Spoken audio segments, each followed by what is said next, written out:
Willows Bend. Um, Today we are going to be talking about combined topics because I found the notes that I've been missing last week when we covered the awakening. So I'm going to add to the kind of piggyback that topic this week to add that information to what I'd already given you last week. And we're also going to talk about psychic gifts because this has come up a lot lately in discussion among several people wherever I might roam. I've been kind of questioned about how do you know when you have gifts? What are they? All that. So I thought a review of that would be probably a useful thing. So we're gonna wait for everybody to get going. For anybody who is listening, watching elsewhere other than Facebook, I monitor chat on my phone from my Facebook group, The Willows Bend, of which anyone is welcome to join. And there's the feed there. If you're looking off to the side or I'm making a random comment, that's what I'm doing, is answering chat.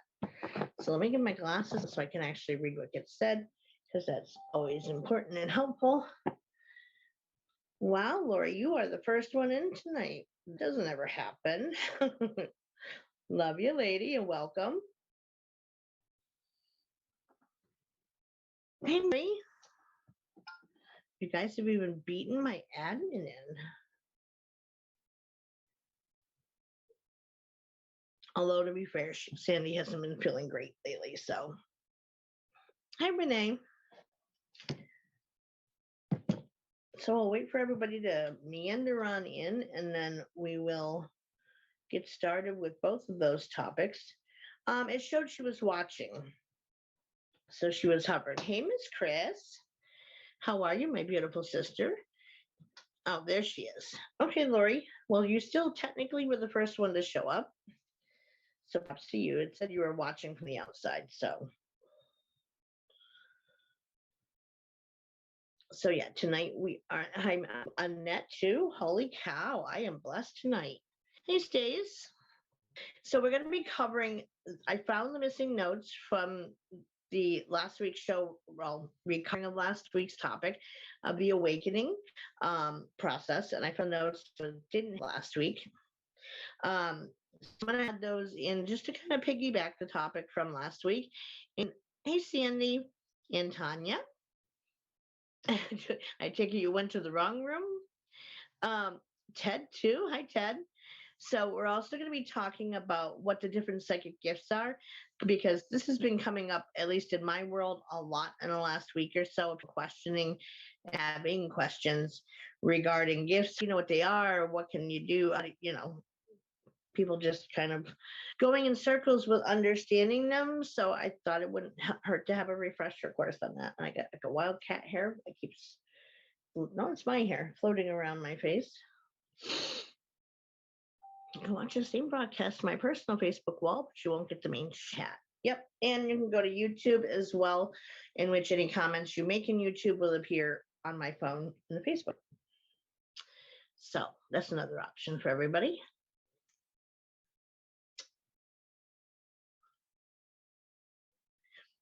There's my admin. How you doing, Sandy? You feeling okay? Ronnie too. My goodness, I'm so blessed that all my whole family's here tonight. So, Stace, I had a question for you that wasn't my question, but it came to me last night from somebody else who was wondering. Do mom and dad still watch the show? Like, I know originally once we were up with Soma-Fusion, you were putting it on the TV and then having the phone aimed at that. Does that still happen? Somebody had asked me that last night. So actually, I'm not sure. Love you too, Ronnie, and I'm glad you made it.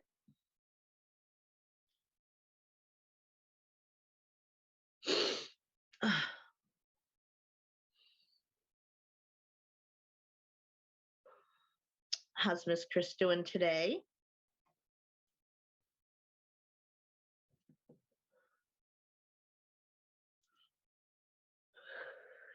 I have to say that my salt lamp is helping exponentially today. When I got up late. I was telling Katie that never happens. I slept for like 4 hours straight today, and I don't ever sleep that long in a row. They were watching Dad probably taking a snap. Okay. I wasn't sure how to answer him. I'm like, actually, I don't know. Last I knew, yes, but someone was just curious and wondering. So I don't know what to say about that, actually. She might be, she might not be. I mean, I did explain, obviously they're elderly and, catch as catch can be. Well, thank you for that. I do miss them and, being in a chat. But I understand. So let's do the sage blessing / protection. My dish, I'm in my rush. I forgot to grab it across the room. So we're going to wing it with my lighter. In the ashtray will work. I figured that's what I mentioned, that everybody else was feeding you in, but you hadn't been feeling well. And so that I wasn't sure if you're going to be in at all. So. Okay, so with this sage, I cast a circle of protection around everyone who is in the chat currently in the live show and anyone who watches it in the replay, that they become safe from harm, ill will, and any negativity, and an extra healing energy through to Sandy Miller as well, to help her get past this cold and feeling so miserable, that she has all the healing energy sent her way, and that anybody who happens to watch the show in a replay as well also has the same protection offered to them. So I will it, so mote it be. There we go. I saw something that Chris said. Came through on Soma. I can see the chats, Chris, actually, because it's broadcast over Soma-Fusion. So wherever you're watching it, like YouTube or Katie's feed, whatever, in comment, it'll show up here in Willows Bend. But you can see it through Willows Bend too. Like you just kind of come in and click on the screen where it shows me on air and then open it up and it opens chat. So you're very welcome, Sandy G. And I saw Sandy Fritz watching out from outside. She hasn't come in yet, but if she does, love to her as well. So hopefully that little burst will help you, Sandy, get better. Oh, no worries, Chris. You can always ask anything. But yeah, that's kind of what part of what the membership dues go towards is it gets broadcast across all platforms kind of globally through the radio and such. But the video feed is active here on Facebook as well as YouTube. And then, so if you're commenting there, it'll come onto here. So you don't actually have to be within Willows Bend to see it or participate in chat. You are loved, Sandy. You know that. And if you don't, you should. So I'm going to start with psychic gifts only because it's first in my notebook. No particular reason than that. And then we'll get into the finishing the notes that I found, because I think that they're some of it's different than on the awakening than what was presented last week. And I think it's an important part of it. So I have brain farts all the time, sweetheart, so don't worry. Hi, Kim. So I actually found it in my very first Willows Bend notebook. So as you can see, in order to make it easy to access, I copied down, because I didn't have quite the same organizational skill when I started, of dating everything and, putting it in kind of chronological order, numbering the pages, etc. Back when I first started, that's evolved, but I did make an index to make it easier to know what is in the show. And I think when I looked at this, I only looked at the back of it, not the front cover of topics as well, to know if they were in there. So they were hiding. So, all right. Psychic gifts, what are they? So when you hear the word Claire in front of the name of a gift, it always means clear. It's a French word for clear. And so that'll always be the prefix in front of any of those. Hi, Marianne. So, psychic comes from the Greek word psyche, which means breath of life, soul, or spirit. And they're said to have the ability to see into the human soul and see past, present, and future. It's used by connecting to a person's energy. Mary says, I had a brain fart earlier, told my son I was waiting on the next shift to come in, and he goes, I hope they come soon. I asked who. I get lost in conversations sometimes too. It's like, what were we talking about? So, yeah, that happens. So, let's get into the different kinds of gifts that one can have. Now, not everybody has all of them. I mean, someone can absolutely, and they always manifest differently for each person of how they work and so forth, um, how they come through. And it's also interspersed then with our foundation of beliefs as far as how that information gets processed. As we saw, for example, in book group, when we tried reading the Edgar Casey book, he was very, very Christian religion based, and that was very important in his life. So reading his predictions, etc., and his readings he brought through, it was like sitting down and trying to read the Old Testament. It made it very difficult in a book group setting. Um, and so his path definitely impacted the what came out in the spoken word. So we all do that. So you can put five of us in a room with gifts, and we're all going to bring information forward slightly differently. The core root of every message, now that remains the same no matter who's saying it. However, the rest of it can, like the labels and names for things, that's going to vary depending on your personal beliefs. So, anyhow, so the first one that I just started on, a reason why. Hey, Miss Karen, how are you? Beautiful. Is clairvoyance, and the French, like the translation of that from French, means clear seeing. And this refers to people who see things clearly in their mind's eye.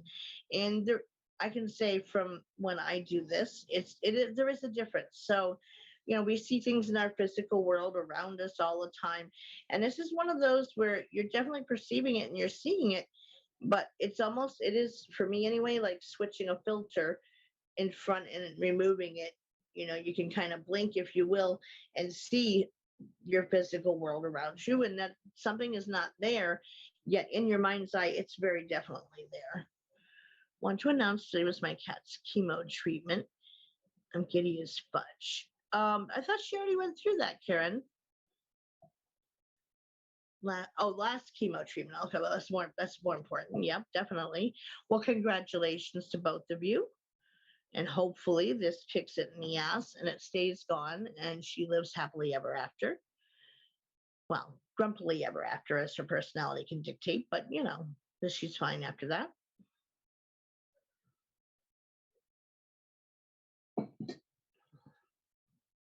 So, yeah, that's why. Well, it's just like her chemo treatment, like she's been doing that, hasn't she?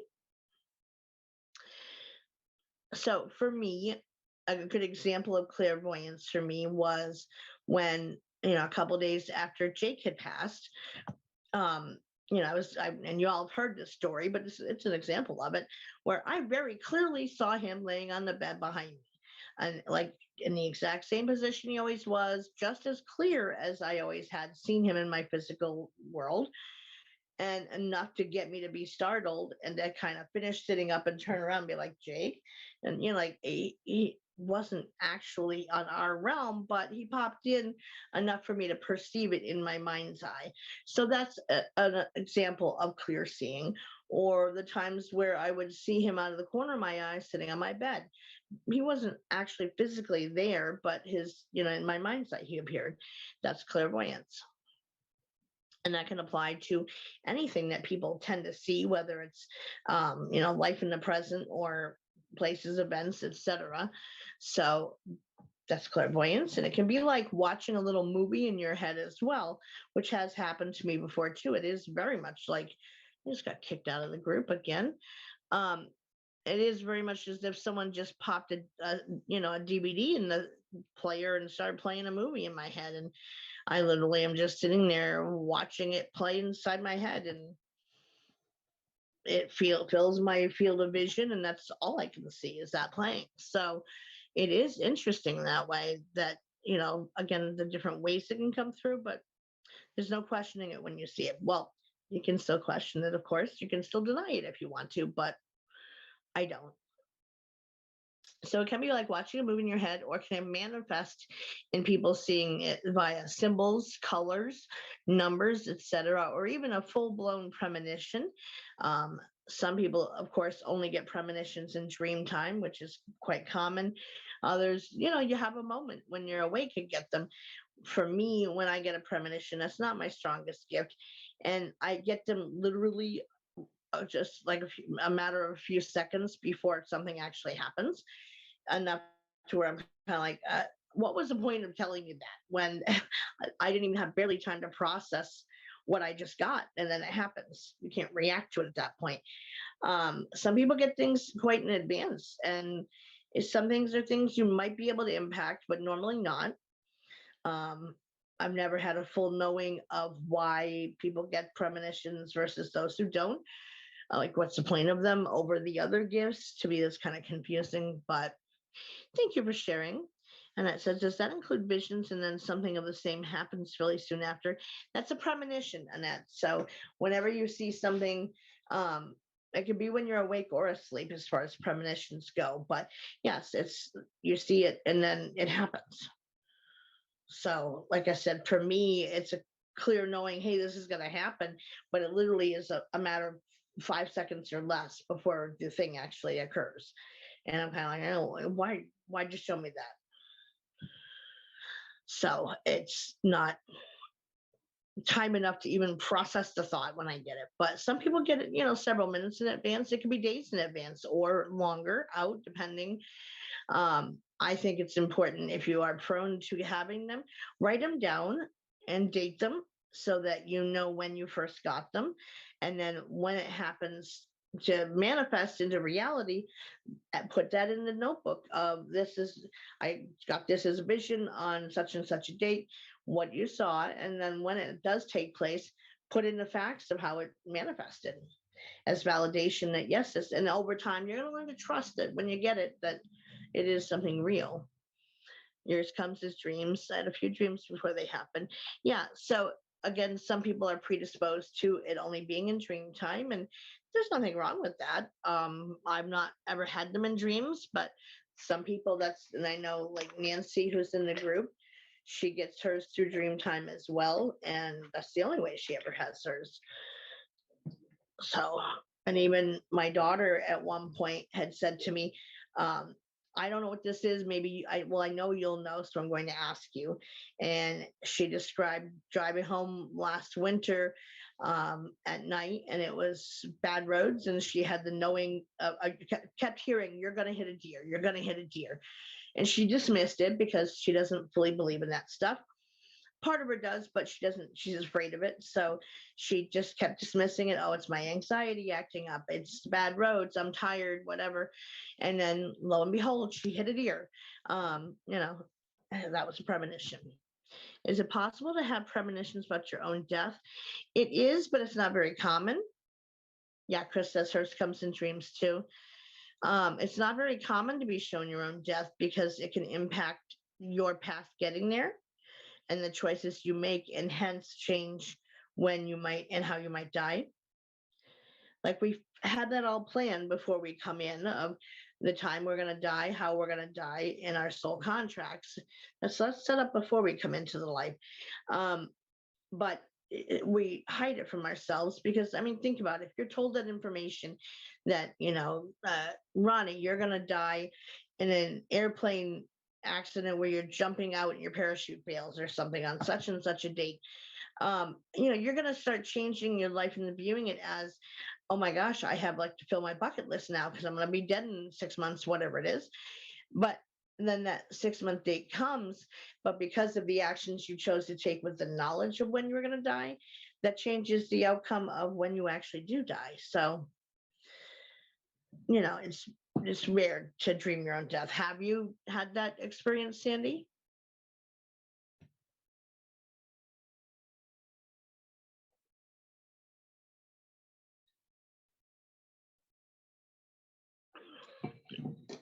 Well, right. Many people are running to where if you know it, like, you're going to be wanting to do everything you haven't gotten done yet. And sometimes it can be extreme, but the act of doing it can change the outcome of the where and when it's going to happen. I need to grab something if that's okay with everybody. It's just like a couple steps away. I'm going to unplug my cord so it doesn't pull that off the table. Oh, you're just curious. Yeah, no, I just was curious if you'd ever had dreams of your own death, because normally we block that knowledge because, again, it's going to change what your actions are based on that knowledge or having that knowledge. It just, for me, it would, if I knew, you can have a sense of it. Like, for example, it didn't end up playing out that way, but my grandmother, she died from complications from multiple sclerosis, MS. And she died quite young. She was only 47. I was only 5 years old at the time. My mom was convinced she was going to die at the same age. I can't count a number of times I remember her saying that, like, I know this is all the time I have. And lo and behold, her birthday came and went that year. And I said, well, guess what? You're still here. And she's like, yeah, no one is more surprised than me. And part of it may have been the emotionality of losing her mother at such a young age, of course, but she still did, I think, alter how she carried herself, thinking and being convinced that she was going to die then. No, sometimes you can't change it at all. Absolutely not. I get those quite often, and it freaks me out. Flash of an elderly man drive head on into the wall. A couple days later, there was one on the news of the same, except he hit a concrete embankment. Yeah, I would, if you get it regularly, write them down. We can't often impact the outcome.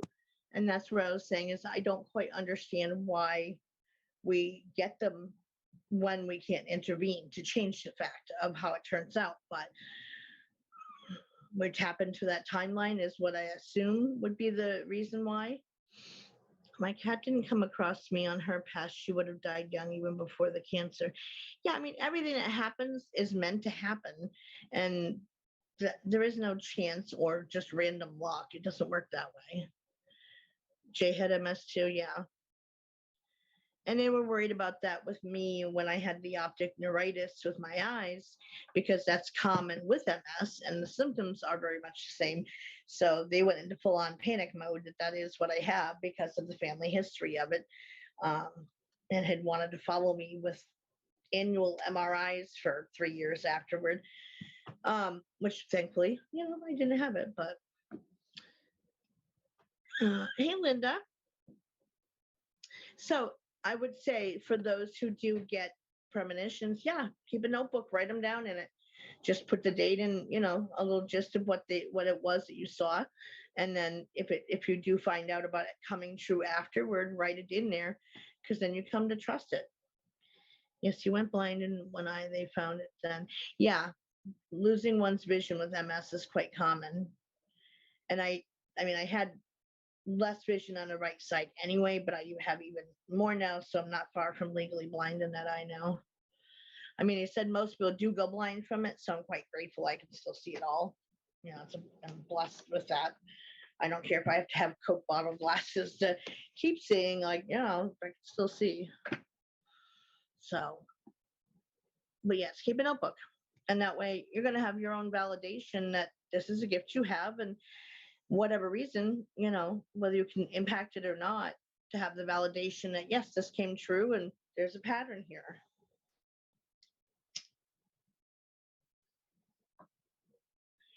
So the next one is clairsentience, which translates from French into clear feelings. This is the ability to get intuitive messages via your feelings or physical sensations. empaths, and even having empathy as a human trait is, you can have empathy, which is different than being an empath. It's still a form of clairsentience because we pick up on other people's emotions. And so, especially if it's someone who's close to us, we can't stop from picking it up.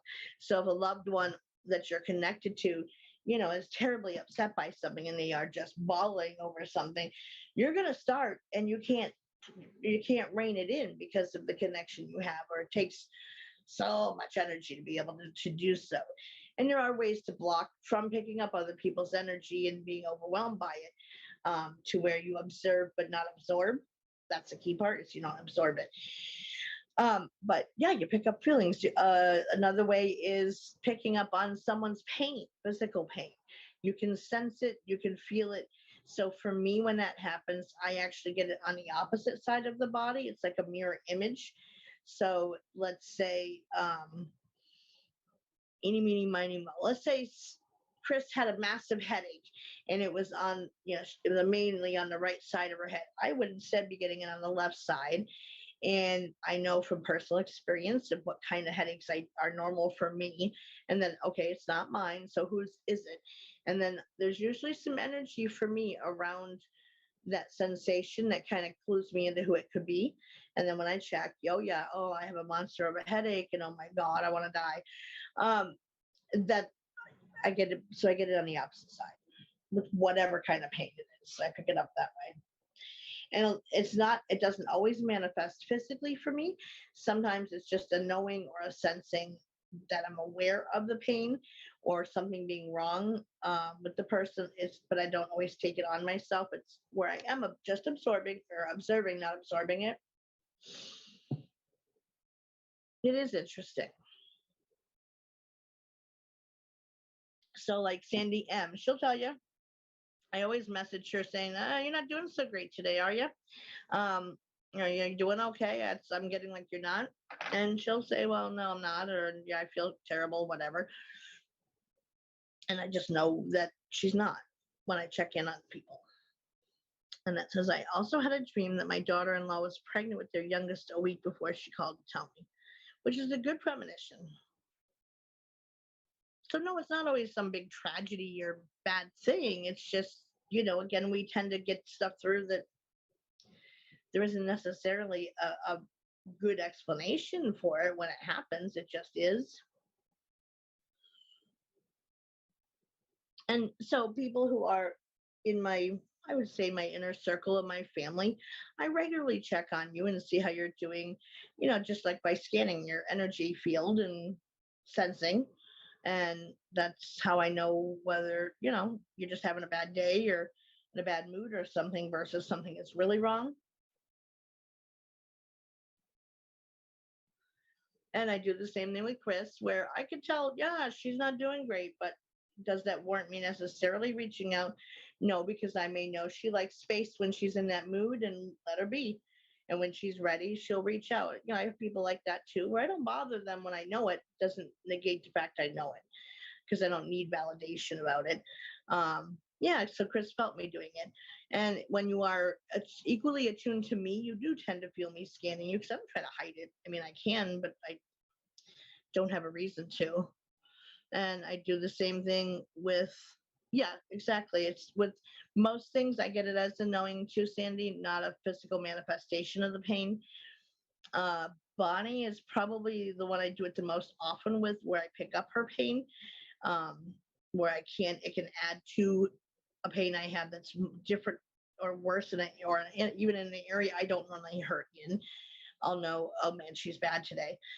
Or if she's just in the mood, if she's like angry about something, or if she's having a down day, I know, give her space. She doesn't want to be bothered. She needs that space, and that's the type of person she is. Don't mess with her during that time. Let her have her room, and then give it a day, then reach out. So I, come to know what each of you needs with whatever mood or something that's wrong, and I give you that, but I'm not going to completely leave you alone, because that's not my way. I will knock at your door and find you. So that does manifest differently for each person, whether it comes in as a physical sensation or just a feeling you get or a knowing. And again, if you're a strong empath, it is more of a knowing type of thing. And that, again, it goes back to observing it, don't absorb it. So you don't want to take it on as your own every time because you'd be driven mad by that. So instead, you're aware of it, but you're not soaking it in and putting yourself in that same space, whatever it is, because you'd be debilitated by that. So you push it out, or you keep your basic protection in place around you to keep some space between you and the energy to where you can still vibe it out, but you're not going to suck it up and become that. The next one, and many of us have experienced this one, clairaudience, which translates into clear hearing. And this is like an inner hearing when you hear things others cannot hear, such as spirit voices, sounds, music. That one of the most common one is we hear our name being called, or we hear that tone ringing in your ears that is ruled out as not being a medical issue. You know, you don't have tinnitus or something like that that is behind the ringing. And when I questioned for an explanation of that, I get grouchy when, yeah, no, and I pick up on that. I pick up when you're depressed. I pick up when your health wise are not feeling good. You're in a lot of pain or whatever it is. I know. And I may just say, you okay? Okay. Or you'll tell me what's wrong to validate, yeah, you know, I'm checking on you, and okay, then I leave you alone. Yep. So with the tone thing, a lot of us who have gifts but are not fully operational within using them, like we know some of them are there, or we think we have them, but we don't do anything with it. um you know, you'll hear that ringing in your ear, and it can be maddening when you get it because it's that high pitched tone and it shuts out every other noise around you. It doesn't last super long. It can just go on for, you know, 30 seconds or less, and then it just dissipates. When I inquired as to what that is, it was explained that it is other soul beings who are communicating with each other. They're on a different channel than we are, a different energetic vibration, and we are not matching it. And so it's coming across, they're talking to one another, but not to us. And everyone I've ever known who has stopped and said, can I help you or need something? We never get an answer back because they're not talking to us. That's why we don't get answered. So they talk to each other, but we're not, our vibration's not matching theirs. So it's almost like tuning in a radio station. You're not, you know, the exact right static. This is the same thing when you're not on the same vibrational line that they are. It comes in that tone, and that's just them communicating to one another.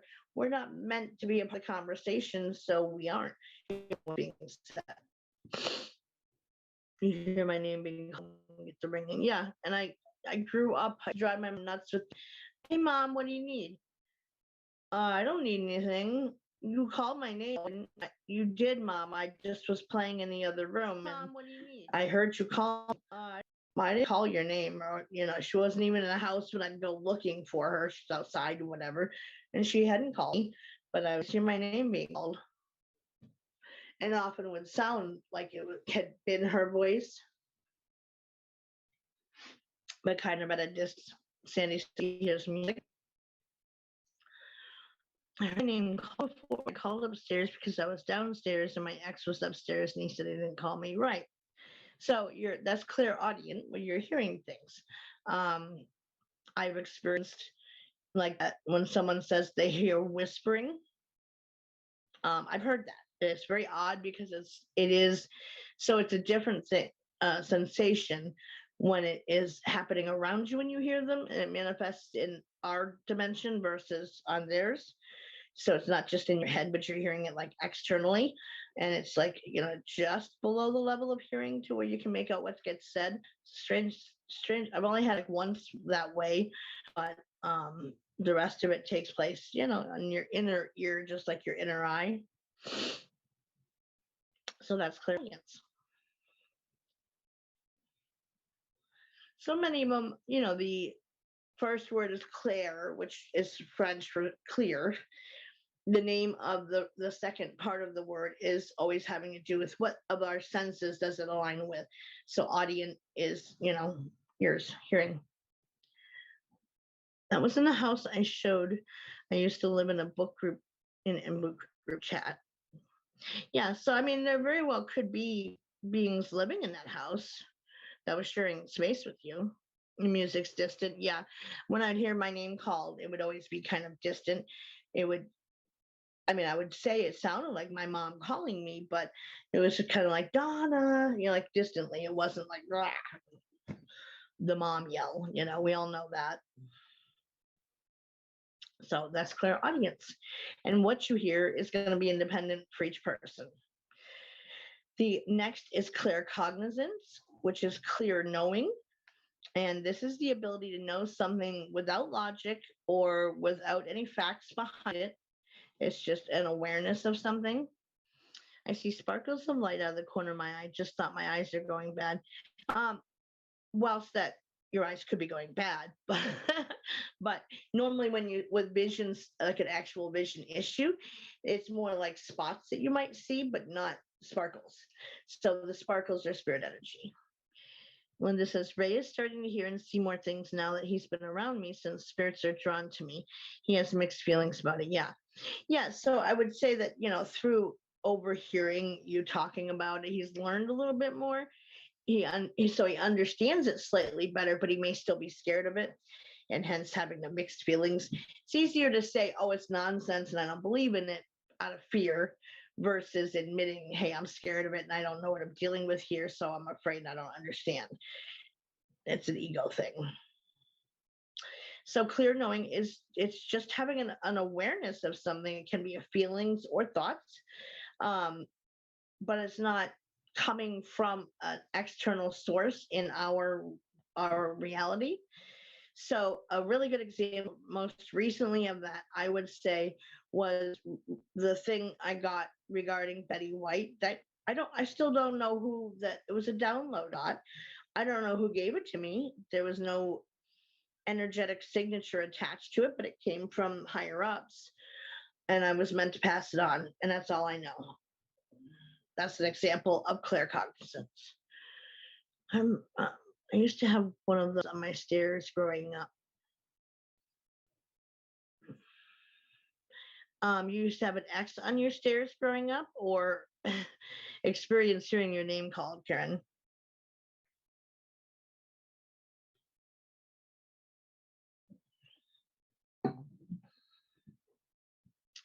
I see a flash of light out of the corner of my eyes occasionally. Yeah, it's almost like orbs. It's energy. Could be fairy, like fey energy too. Let's see. So in my notes, I wrote, give example of how I get info from my guides. Okay, so yeah, it's the claircognizance that the information that does come very clearly from my guides is an example of that, where they're giving it and I know it, or say I'm doing a reading for someone and it's like partial channeling. So they're not pushing my consciousness aside to come through. I know that I'm still present. I know what's being said, but it's flowing through me and it has a different feel to it than, it's not that it's not my words either, because there's an awareness of that too, but it's a feeling of how it flows out of me, that of whether it's mine or not, or it's coming from them. So that's also an example of claircognizance. An entity that mimicked our voices. I'd hear my dad calling me, he'd hear me calling him. Yeah, my mom, I would always hear it in my mom's voice, and she always swore she wasn't the one who called me. And they can mimic voices. It left when my dad passed. Interesting. So maybe it was somebody attached to him. I see dark figures out of the corner of my eyes. Yeah, everybody, when they say dark figures, they think something big, bad, evil, demonic, whatever. It's not the case. Sometimes spirit energy only has enough energy because they are energy, but they need additional energy from the environment, etc., to manifest in our world, our realm. And so if they don't have much, or they're in just a hurry or whatever, they can show up as a dark figure or a dark area or black smoke, or, just a shadow. Marianne says, I see, I hear, I believe. Non-believers don't have to believe what I know. Correct. They don't. And you get to a certain point in your life on your journey where you stop caring what everyone else thinks about you. Society is what teaches us to care and worry what everybody else thinks of us. But I can count on less than one hand those people on this planet who I really validly care about their opinion and or their thoughts about me or what I'm doing. You also see shadow people. Yeah. I think it may have been part of my dad himself before his stroke personality. May have been. Without me tuning in, I can't say whether it was or wasn't, but I'm not going to negate that it's possible, Karen. And yeah, shadow people, I mean, there's two kinds where it's just a human spirit who hasn't fully formed into a clear seeing of them as them and their human form. And then there are interdimensional beings that aren't so nice, that like to cause harm and mess with humans, especially children. They will kind of come across as that invisible friend and playing with them and earning their child's trust, and then lead them to try to do something dangerous and harmful to themselves. Or they do kind of harmful things to an adult even as well. So there's two different kinds, but the energies around them are two different things.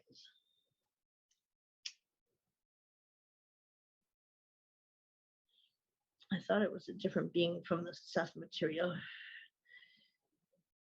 Oh, yeah. No, like I said, it can be a fragment. Absolutely. Especially if his personality completely changed with the stroke, which can happen. Same thing with traumatic brain injury. You can have a whole different personality emerge after having severe traumatic brain injury, to where the person has no memory. I know someone who they had a severe head injury, and afterward they didn't even remember their children or having given birth to them or their husband. They reported they see all the pictures of their lifetime prior to the accident, and they're not their memories. They see them in the photographs, but it's like a completely separate person, and they don't have the emotional attachment. They've had to relearn how to have that, because that was another fragment of their personality and their soul self. So it can happen. And I'm glad you were able to get a translation of the Seth material group. Frontal lobe injuries leaves many changes. Yeah. And that's where I have had a lot of mine through the 12 different concussions.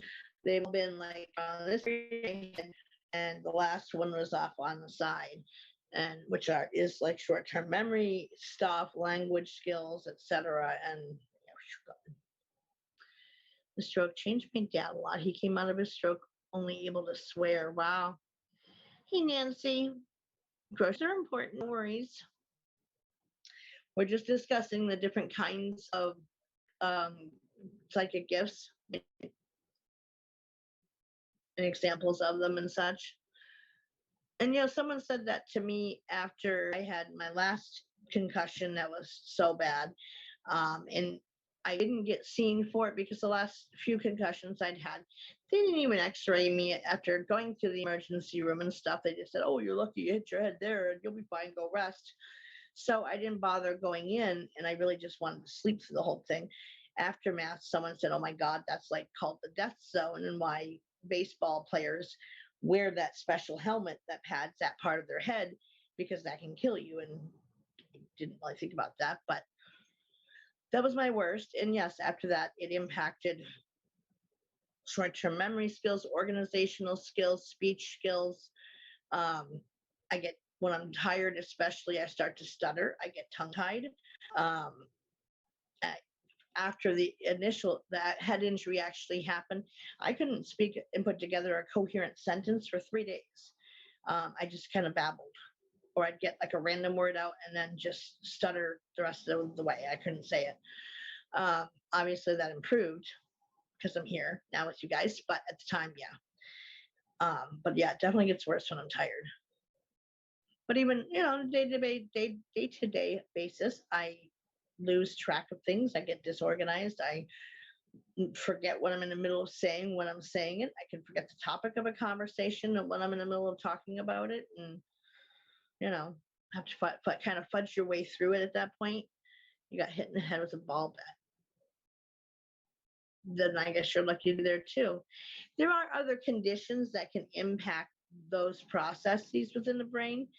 I was joking about it last night in discussing the brain MRI that I had done, the last one that was kind of checking on MS symptoms or see if I had any at that point. And I didn't understand a specific term for it. And they had translated it for me and they said, it means the light is on at home. I said, wait, what? And they said, well, your inner light does shine through. I said, what are you talking about? And they explained that with severe like brain injury stuff on an MRI, it is picked up as pinpricks of light that comes through on the images. And they said that I have very definite areas of my MRI that was showing those pinpricks of light all over the place, indicating the places I have caused brain damage. Welcome back, Lori. Your first major concussion. Yeah. I mean, I've kind of hit all areas of my head in concussions except for, I would say, the right side part, but the top, the side, left side, and the back. So I guess the fact that I can speak coherently at all is probably quite a surprise to a lot of people. So I just roll with it. So 4th grade, yeah. My first one was in 5th grade. Yeah, 5th grade. And it was in the back of my head.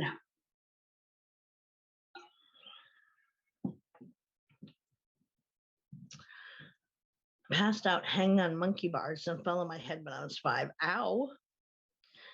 Yeah, that could cause a concussion. Did you notice any cognitive changes or were any noted from like the adults around you after it happened, Nancy? I mean, it's only starting to get known how serious concussions can actually be. They used to be written off back in, when we were growing up and stuff. They weren't taken that seriously. And you were always just told, oh, go home and rest and take it easy for a few days. And yeah, they might x-ray your head, but they went through a period of time where they wouldn't even do that and just kind of dismiss it. But now they're, taking it much more seriously and in the school systems with sports injuries and things like that. They wouldn't have said it if there was. Gotcha. Hi, TL. Welcome. Severe migraines are just as bad as concussions. Yes, they are. My mom has Parkinson's. Many neurological disorders have been linked to cleaning supplies like bleach and ammonia. Yeah. My grandma got pissed because she had to take me to the hospital. Yeah, my mother used to get frustrated with that as well. I mean, she was a nurse, but still Muhammad Ali and other boxers. Exactly. And when I had spoken to a neurologist, well, after the fact of my last concussion, and was explaining what happened and what the ramifications of it were, he said that I am at a higher risk for Alzheimer's and dementia, and any subsequent head hits I get are going to take more from me now because I've had so many through the years that they're going to have a bigger impact. So thankfully, knock on wood, that was the last one I had. But there also seems to be a link, and I don't understand it, but I've noted it and researched it in people who have had head injuries coinciding with opening up some gifts to them that they didn't previously have. And sometimes it's a savant ability, but other times, yeah, it's psychic gifts that start after a head injury. Again, I've never read anything that clearly denotes what is the link between them, but many of us have had severe head injuries, do have gifts. My grandfather would come and take me after he had a bad stroke. We didn't go to the doctor unless we were dying. Yeah. I was swinging on my swing set when I was younger, fell off, and when I woke up in my bed, it was dark. I called out my mom. She told me what happened. Did I miss my show? I can't remember what show. She goes, yes. That was the running joke for quite a while, Chris, is that I should be wrapped in bubble wrap. And that's one thing I can say is it is safer here in this place for me than at my house. because I used to have, on average, 2 really bad falls a year at my old house with multiple injuries involved.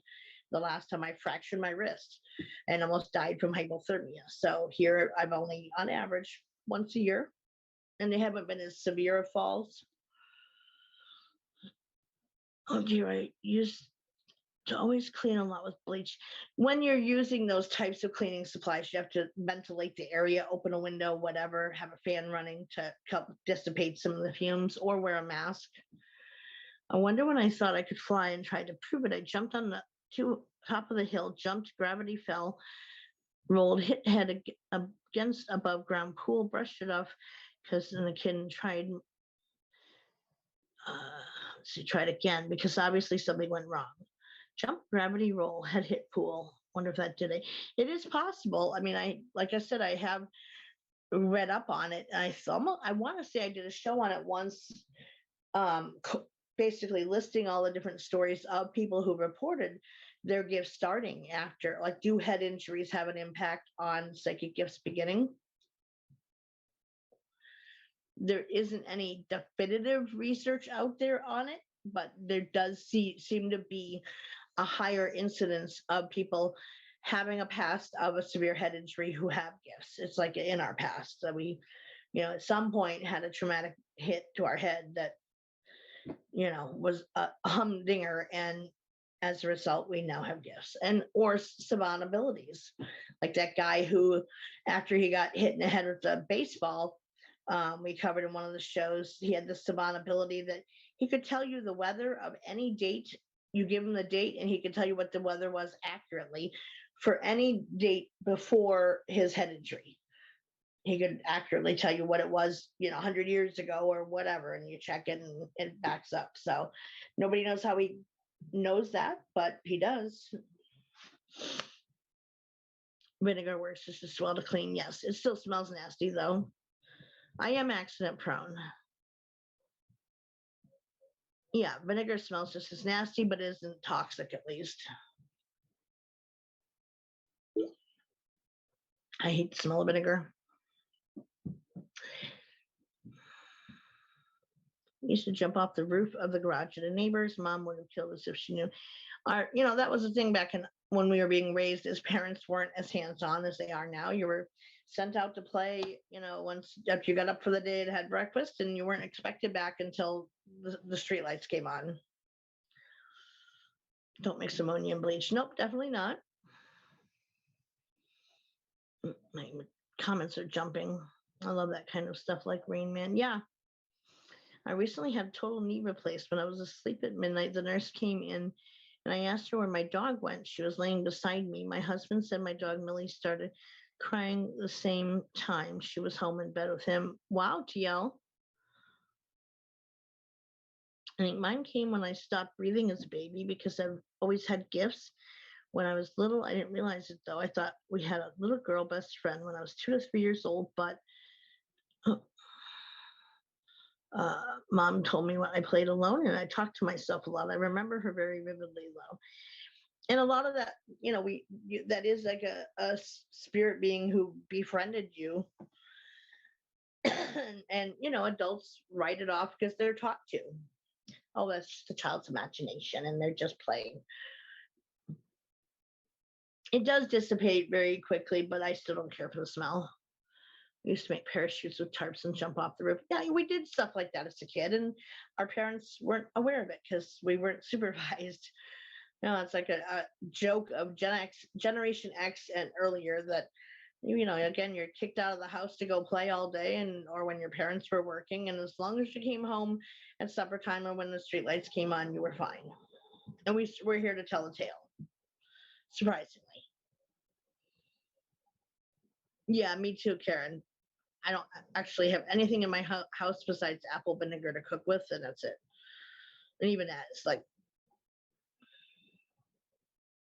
so the clear cognizance, like I said, it can be a clear knowing, if you are in touch with your guides, they give you information either through dream time. You can I carry on a conversation with mine. I ask questions, they give me answers. Or sometimes I do just get a random download of information that isn't from anybody in particular that I know of, but it's still just all of a sudden I know it. And then I will ask, am I meant to pass this on publicly? The answer is yes, I do. And to hell with anybody thinking I'm crazy or not, I still do what I'm told to do. So I think most children are born with it and it's dismissed at that age. Yes. My daughter Kaylee has epilepsy and had to have the right hemisphere ectomy, and she always was staring at the corner of the room, smiling and laughing. Plus, she had a couple near deaths. Yeah. I only have vinegar to clean a coffee pot and I leave it when it does its thing. That's nasty, Linda. I'm just saying, love. So, having that knowing is, you just know it. I don't know how else to explain it. It's just like you're just aware, you're given that, and it's boom, there it is. Yeah, I would agree, Karen. So lesser known gifts are, yeah, it's good for, like, I used it, Nancy. I have a recipe for, like the chicken, like that they grill outside for fundraisers for like firehouses and stuff. It's the recipe that's used to marinate that chicken in that makes it taste like that. It's amazing. And that's the only thing I have apple cider vinegar on hand for. It makes you feel better. The tarps didn't work out. Yeah. And as far as like the having gifts from like as far back as you can remember, I've always been an empath as far back as I can remember. Animals always found me. Children have always been drawn to me. And it was always that, I was talking about this too last night with somebody, that, as a heart person and an empath, it would always strike me whenever I encountered somebody would do something cruel to me, and it would just completely gobsmack me because I never could come from that place and don't have a mean bone in my body. And yet, how someone else could do that and operate that way always I just could not wrap my head around that, because I don't think that way. I don't operate, I don't view the world that way. And I could never be that way to somebody. And yet people do it without thinking about it all the time. But when I inquired as far as how come some people seem to have gifts from birth onward, even if they don't understand them or don't actively use them, whatever, versus those who don't get them opened up until later in life, what is the difference? And it was explained that to me that it's because it's a soul age thing, that those who are a bit older of souls, that they have they don't have the need to go through the life experience and lessons learning that other younger souls do before having the gifts open to them. So they've already done it. So they're just going to skip that step. So the gifts are already there and present from birth onward, is why some have it being born with it, others develop them later in life. So I remember talking telepathically with Mom's mom, the one who died from AIDS from a blood transfusion. Yeah. And I started having visitation dreams before the rest of my gifts opened up, and I wasn't believed, but I had them. Kind heart. Yeah, exactly, Chris. It's just like being completely, and even to this day, I'm overwhelmed when I encounter somebody who is so hurtful and will take advantage of somebody who, well, they know that they are in a compromised position and they're targeted. It just mind blows me. I can't wrap my head around it. Narcissists don't have feelings. They're not like us empaths. Oh, absolutely not. No, they don't. There's no consciousness there of that little voice, inner voice that says, oh no, that's wrong, I shouldn't do it.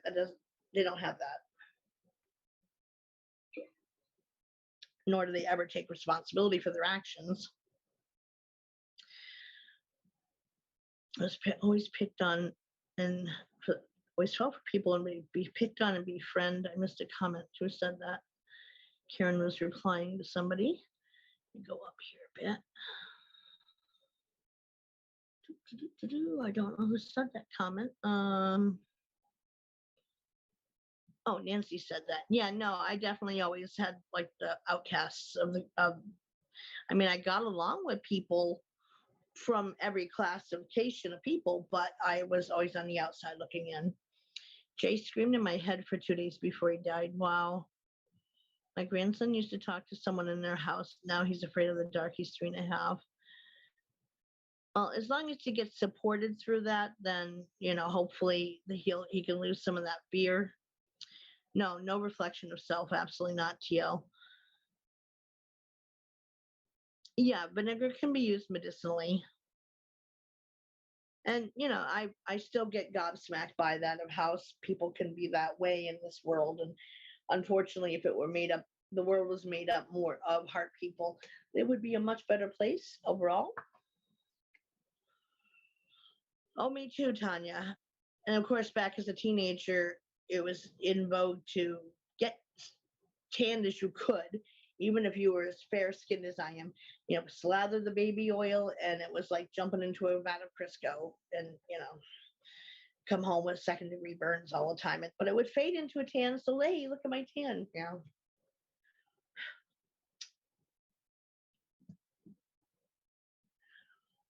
Till family members started showing up with skin cancer, and that was enough to kind of get my attention to stop doing that. My grandson talks to a ghost in their apartment, but I haven't been there. It's 2 hours away.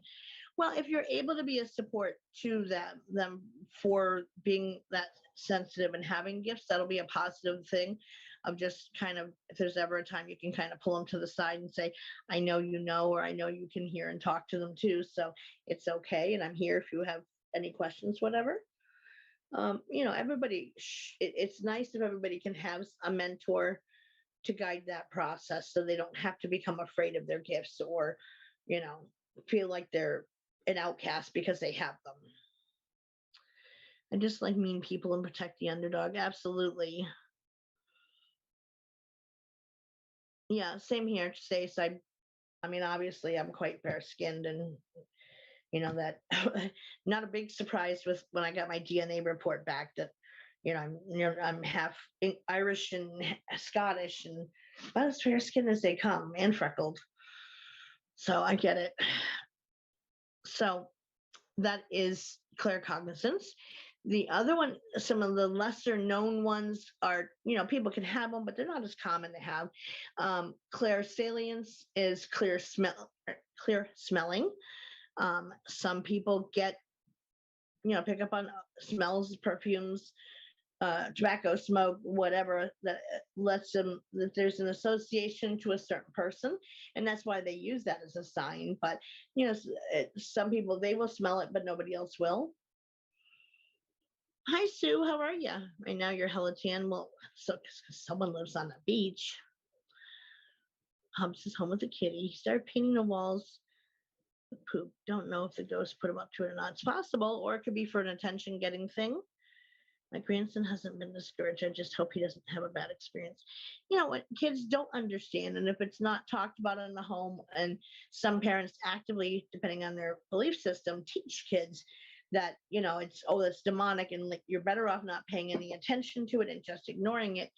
And that's not, that there's a difference between, having a paranormal experience versus having full gifts to sense them, communicate with them, and so forth. So you can have a paranormal experience without, having full on open gifts. But, lots of times it does turn out that they are more sensitive to picking up on that energy than the average unopened, unawakened person may be. So if they can be in a supportive environment when they experience that, to not negate it and listen to them. Yes, try to help them not be afraid, but don't minimize, diminish, and say, oh, you're just imagining it, or you dreamed it, bad dream, and just end it, I smelled dad's cologne for months and pipe tobacco. Yeah, a lot of people do, but if you were in a room with somebody else, it would be interesting to know, would they also pick up on it? Probably not, because your dad would know that you would associate those scents with him, Chris, and not, a random person might not. So he would use that as a sign to let you know, hey, I'm around, kid. Sue says, yeah, I don't know what my Claire is yet, but here's an interesting fact. My daughter Cora is very good with catching angel numbers throughout the day. I consider that a gift. And by the way, she's only 6 years old. Yeah, that is an awareness. That would be like claircognizance and picking up on synchronicities.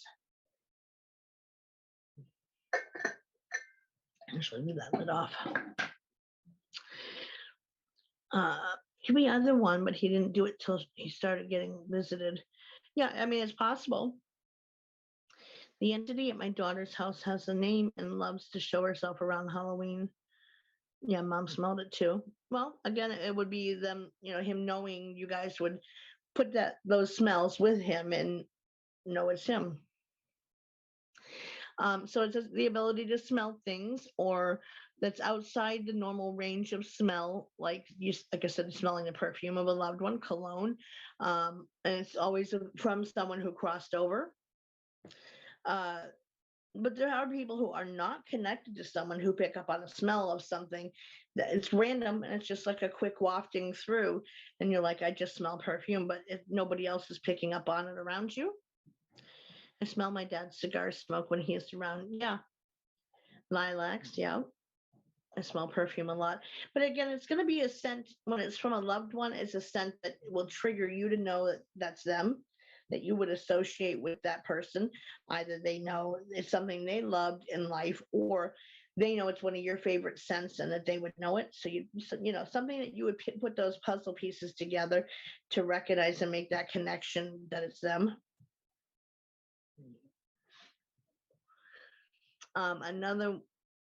Sue says, I think the reason why I have trouble with mine, someone says that I might be equally good at all of them, and that's why I'm having trouble telling. Others say I just haven't tapped into any of them yet. What I would recommend, Sue, is going online, looking up what the different Claire psychic gifts are. Read through the descriptions. Do any of those resonate with you that make sense, that fit you, and what you're able to pick up on and do? And then that's probably what your gifts are, if you're not sure. And that is less confusing than listening to everyone else's interpretation of them. I mean, when you have gifts, it is something we do where we can pick up on other people's gifts. It's just a part of that clear knowing, the clear sentience that, we just know what someone else is or can do. But that said, someone else's interpretation of that information can vary from other people's. So I say, skip over that and just look at the writing about it, of the definitions, the explanations of them, and see, does any of those resonate with you and your experiences? All my grandparents died before I was born. Can you ask him if someone told him to do it? Children are very honest. Yeah, that is true. I've looked at them, I've looked at all of them, and I tested them through the years, but it seems to be numb to all of them so far. What do you mean by numb to them all so far? I used to smell my grandma's perfume when I lived in my old house. I used to buy him a box of cigars for Christmas. Never thought of that. Of asking him. Yeah, you can ask because he'll answer. And if he knows that that he sees has a little playmate, then, I mean, yes, there are cases where, say, if a child's been through something traumatic, they will invent a playmate to be a distraction, to put blame on them for something that they're acting out on, to not have to take internalized responsibility for it. So, but it doesn't sound, that's only in certain cases. So the next one is clairgustance, which is clear tasting. And this is an inner tasting, like getting a taste without actually ingesting anything to taste it. So you may get a better taste in your mouth, or something sweet. You suddenly you're tasting chocolate, and you haven't eaten anything chocolate to validate why you would be tasting that. And so, you would be, that's usually coming from an outside source influencing you. I don't seem to have the gift of any of them at the moment. This is something that's been going on for more than 10 years. I've seen numerous websites, numerous definitions, spending at least anywhere between 5 months to a year to touch each one of them out to see if I have it. It includes meditation with it as well as everything else. If none of them resonate, I mean, not everybody has their gifts open, and that's okay. And some people do, but they're afraid of it, or they're not ready to own them. But if you're finding that none of them really resonate with you, that's okay. And that just means they're not open to you at that point. And there isn't anything wrong with that either. Because you can't force it. Because I can openly say to that, because that was a big, huge source of discord in my medicine woman training, to where I had the person, my mentor they sensed my gifts in me, but they weren't open to me. So they would put me to a task to go do, and I'd come back saying, yeah, I got nothing. And they would say, oh, you're not listening, or you're not trying hard enough. And I was putting my all into trying to do what they wanted me to do, and it wasn't there yet. And they weren't opened up to me until I was mature and responsible enough to handle them, and humble enough with my ego out of the way, before they opened up. And I just stumbled upon that, hey, I can do this now. And that's been the case with all of my gifts, even if it was only a matter of months from when I first tried it and nothing happened, until, oh, suddenly I can. Like I said, you don't get an office memo, unfortunately, letting you know, hey, your gifts are now open. It's just you happen upon it. But yeah, most of them didn't come until I was ready to handle them appropriately. Lobster tail, you got lobster tail and you're not sharing, Sandy? That's wrong on so many levels. I'm just saying. Awesome, cool. Thanks. I do seem to have some empathic abilities, so not a total loss. Even if you don't have gifts open, it doesn't mean you're a loss or that something's wrong with you. And please don't ever think that or let anyone else make you feel that way. I know people who want them so badly that they see it like, like having that is going to make them so popular and famous and rich and all this stuff. You know what? It's so rare when that can happen, where you get, picked up for a TV show or something like that, and you're believed and validated that you can do what you do. Most of us live very quiet, humble, poor lives. And that's the reality of it. So, they're just envious of those that have them, thinking that if they have them, everything in life is going to be better. Well, yeah, I find my life better with them than without them, but at the same time, no, it's not brought me fame, fortune, and it's brought me contentment. It's brought me the realization that this is my way of life, and this is who and what I am, but it's not you're not broken, in other words, if you don't have your gifts open. Ever think of someone and the phone rings? Yes, that's telepathy. I like office memos too, but sadly we don't get them with this. Yeah, that happens to me all the time, to where if one of you is going to message me, I will hear your name really loudly in my head. And then within a matter of a couple minutes at most, then you message me. It's telepathy. Even if you don't actually reach out to me, if you are thinking really strongly about me for whatever reason, and you're focusing on me, I hear it, and I'll hear your name in my head. But 9 times out of 10, yes, you go ahead and message me right after I get it. And if it's somebody who is known who is calling me, I always know who they are in particular versus somebody else.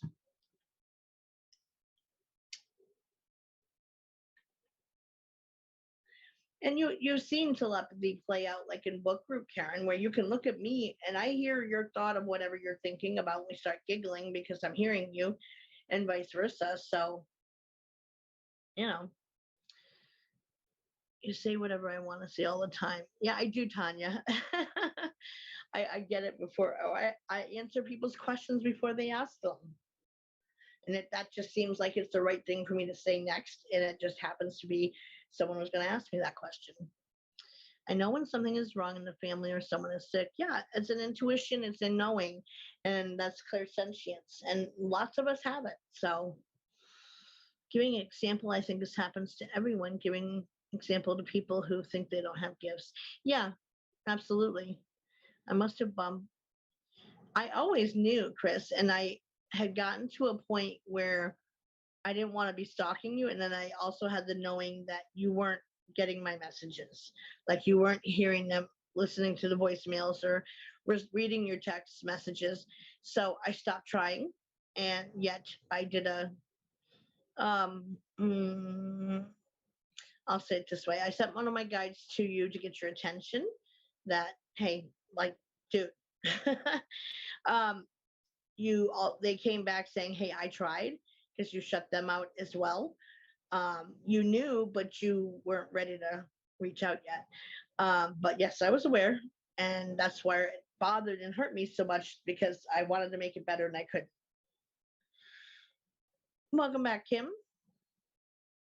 So yes, I get that with, I scan, like I said, those who are closest to me, I scan you, randomly on, if I haven't heard from you in a while or you haven't been in shows or whatever, just check on you. I scan your energy and see what do I get back. It's like a sonar ping, if you will. But with that ping comes a knowing of, having a bad day in a pissed off mood, doing okay, and or maybe having a bad day, but it doesn't require me checking on you for any specific reason to let you know, hey, I'm still there. I did finally get you, yes, but my hawk came back saying, yeah, I got nothing, which is unusual. Usually they make their presence unknown enough to where there's no ignoring it. They pester to such a degree that you can't ignore it because you want to stop. When I was younger, I could move things with my mind. I can't do it now. I think if you tried working on it, it would reopen back up for you, Nancy. You scammed me lately. It's a shit show. Yep. No, I know. And I put it out to you to message me and you hadn't yet. So I wasn't going to um, stalk you, basically, Ronnie. Respect and no, he told me that you did that.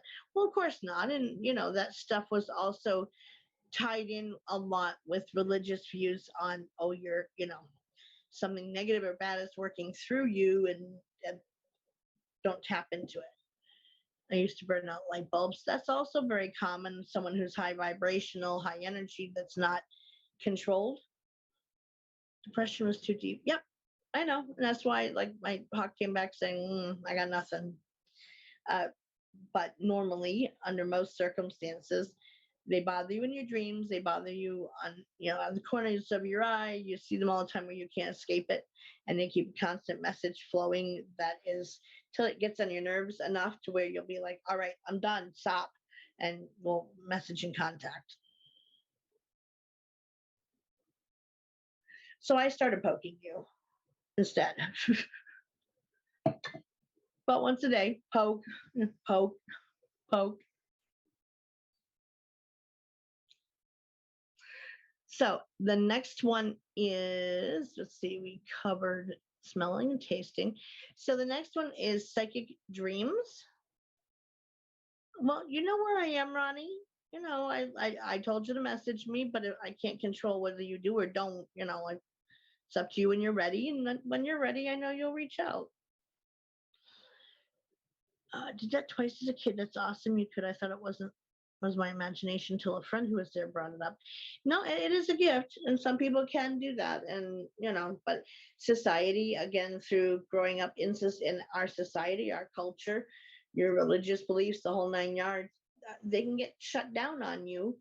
Or even sometimes life happens and you step away from using your gifts to where you forget about them being there. Even they're still within you, but they're not turned on.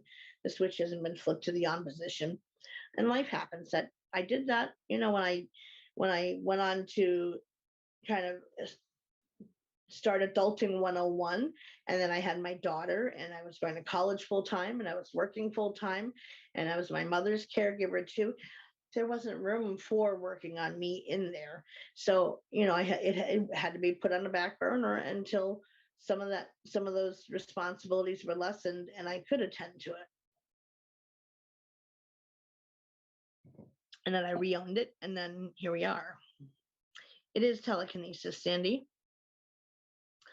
Was mine, not wasn't.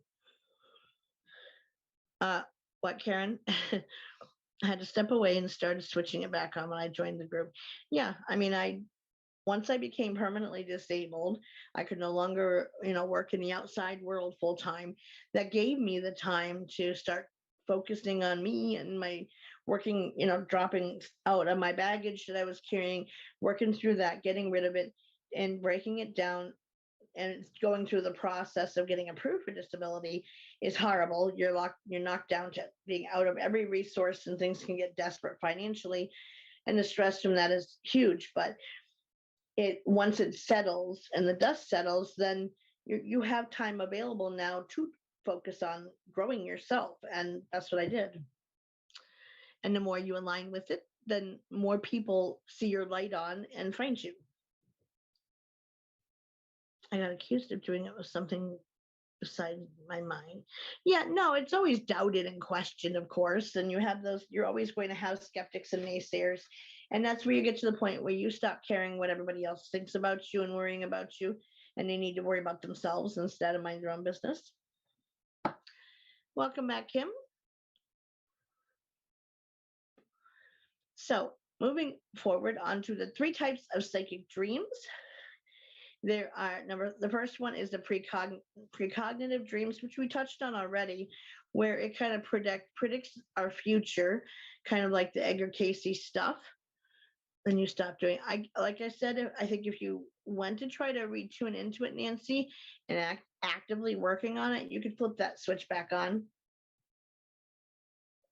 as well as honing it in. I got cornered like Burnett night yet. Try that again, Mary, because I'm not understanding what you're trying to say.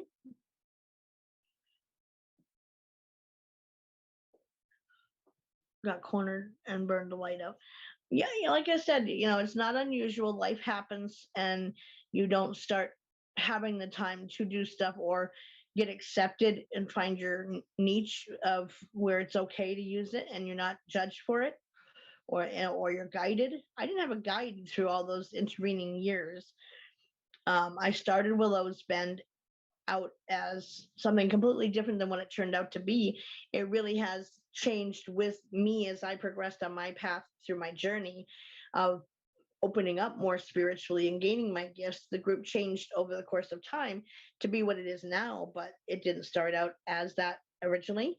But I originally started it because of I wanted to have a place where a community, that was a definite. I wanted a community where everybody felt safe being in that space for whatever reason, hanging out, talking, so forth. And also like people who made things just supplement their income, that they could sell them without having to pay for ad space, whatever, and advertise in there. And those are the only real 2 goals I had for Willows Bend originally. And it evolved into what it is now, where it's a big family. So, and people who are members, they get out of it what they put into it. If you participate, you will be supported on your path and given respect and mentored. And, it's a safe place for that. You find your tribe. I used to do seances. Now no one is near me to do it with them. You could do it with a group of people online too. Thankfully, my family never judges whatever comes out of my mouth. Well, that is good, Sandy. You have us, Marianne, and what you get out of the group is what you put into it. And you don't have to be in person to do a seance. Hell, if I can, how many times have I brought in somebody to talk to for the group? More than I have fingers to count on. And it's online. You're all not with me, but your energy is. And that's really what counts with that stuff is, it is in effect a seance, because I bring them in to talk to, and you guys get to ask questions and communicate with them as well through me. So we are having a seance at that point. And at that point, Nancy, you have to decide whether you choose to stay attached to them or cut the cords. For me, I chose to cut the cords because I was past all that toxicity. I didn't want it in my life. And as I evolved, it became more hurtful to be attached to that toxicity. And I decided to take a stand for my own sanity's sake and cut the ties. And I have not regretted that at all. And then I created my own family through connections with you all. Or you found me. Next week's seance, a bunch. Absolutely. And that's okay, you know. And I get your mom may be toxic, but she is still your mom, and it's you can still put space between so the toxicity doesn't affect you. I need to touch to use energy that's natural to me. Over the internet doesn't feel natural. I need work. Gotcha. Well, put a, you know, add out in your community section, or, you know, that you are starting a group, and then anyone interested contact you and see if you can do something in person. Especially in that area, you're inundated with people out there open to that stuff. Here lately, bloody means nothing but blood connection. That is, there's it was drilled into my head as a child growing up. Blood is thicker than water. Blood is thicker than water. That's not even the full saying. The full saying is that the blood of the covenant is thicker than the water of the womb. And that means that what you connect to knowingly and choose that connection is more important than the blood ties you have through biology. I'm finding weirdos. Yeah, no, you do. The more you open up to being your authentic self, then you draw people to you, or you are led to find them, because that's meant to be that. So it all, you know, comes together, and that's how you all have. Some of you have found me on that I, you know, previously was unaware of you, or I found you and then created family from that. But yeah, you get out of it what you put into it. And that goes, you know, I mean, out of Willows Bend in general, there's about 10 active members. There's about 8 to 10 more who are sometimes participating. And then there's 150 more people who are part of the group. They'll try to watch the replays, but that's about as much as they put into it. And that's their choice, you know. Didn't you do a seance through? Well, that's what I mean, Sandy, is that is essentially what I'm doing when you guys have me bring somebody in to talk to during the show or book group, is a seance. You're talking to them through me. You get to ask your questions. You get to interact with them through me being their voice. My hairdresser is a witch, and found her via Facebook and felt her vibe online and friend without being nervous. Exactly. So you start creating those connections, and through that, hey, can we try this? Yeah, in the last book group, Sandy, unfortunately, after you left, but late at night, they had me bring in Mothman,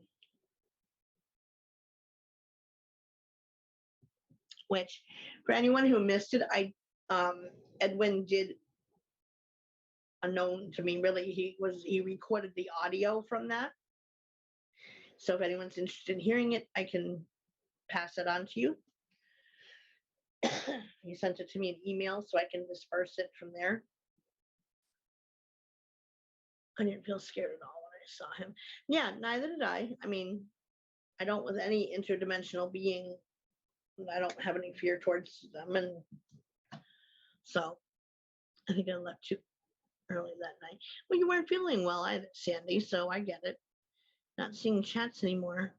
Okay, Chris. Yeah, so anybody who's interested in the audio from that night who may have left or weren't there, I can send it to you in Messenger or put it in a book group for anybody to access, because book group doesn't get recorded. But he recorded it. Yeah, it was pretty late when I did it, Mary. And I did, but as an aside, speak to him privately to kind of say, you know, you have to share me in book group with everybody. You should have a chance to speak, and it's not just a one-on-one session. So you got to kind of rein it in a little bit more. So he understood and he agreed. So yeah, I'll put it in a book group chat. Very welcome.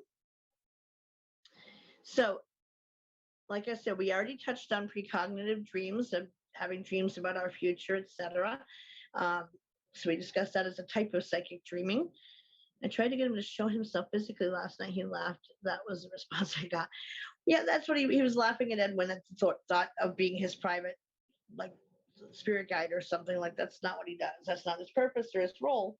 So, you know, he doesn't perform tricks for people. We had too many beers.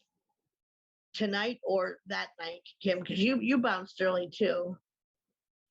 Yeah, I can put it in the book groups chat, the link to it, so you can listen to it if you want.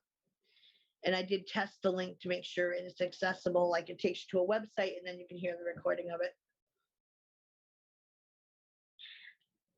Some of them are not, like they don't get the idea behind just hanging out. And at any time, like you can go in a book group and create a video chat in there to hang out with people. It doesn't have to be just on opening the room for book group. Just as an aside.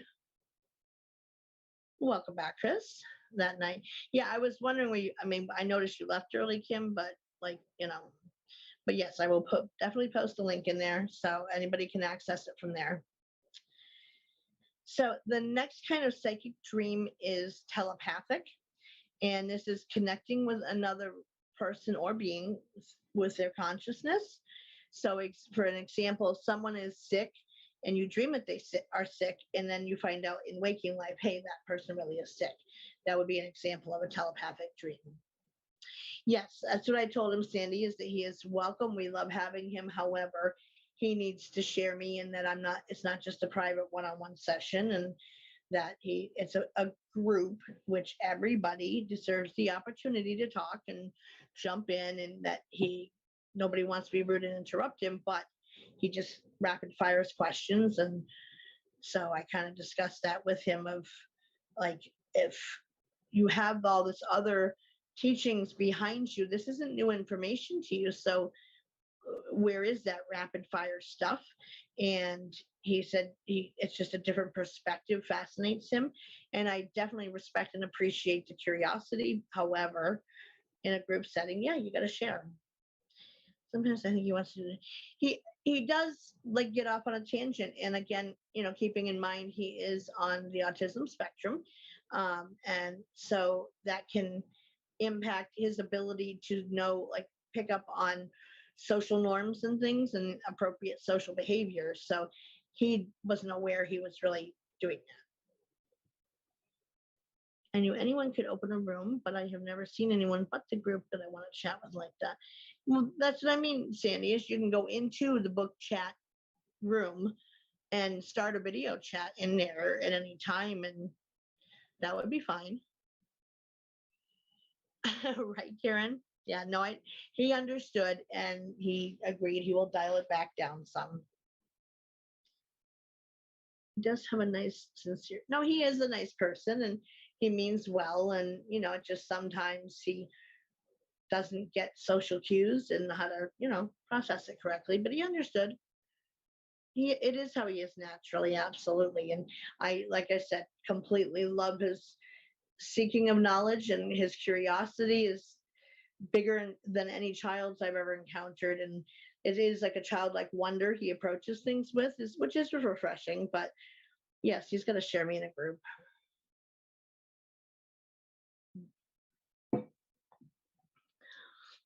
I like him. Yeah. No, he does. He is a good soul. He has a good heart, and he just needed to kind of be told directly, which I had that conversation with. So I was just letting you know I had that conversation with him. He's cool with it, and so hopefully this week will go different. But I told him he's more than still welcome to attend. We love having him, but you know, dial it back a little bit. You got to share me. So the telepathic dreams is another form of psychic dreams. You can dream of whether it's a visitation dream where someone is coming to you to say, you know, it's okay, I'm passed on. And I had my first one of them at 19.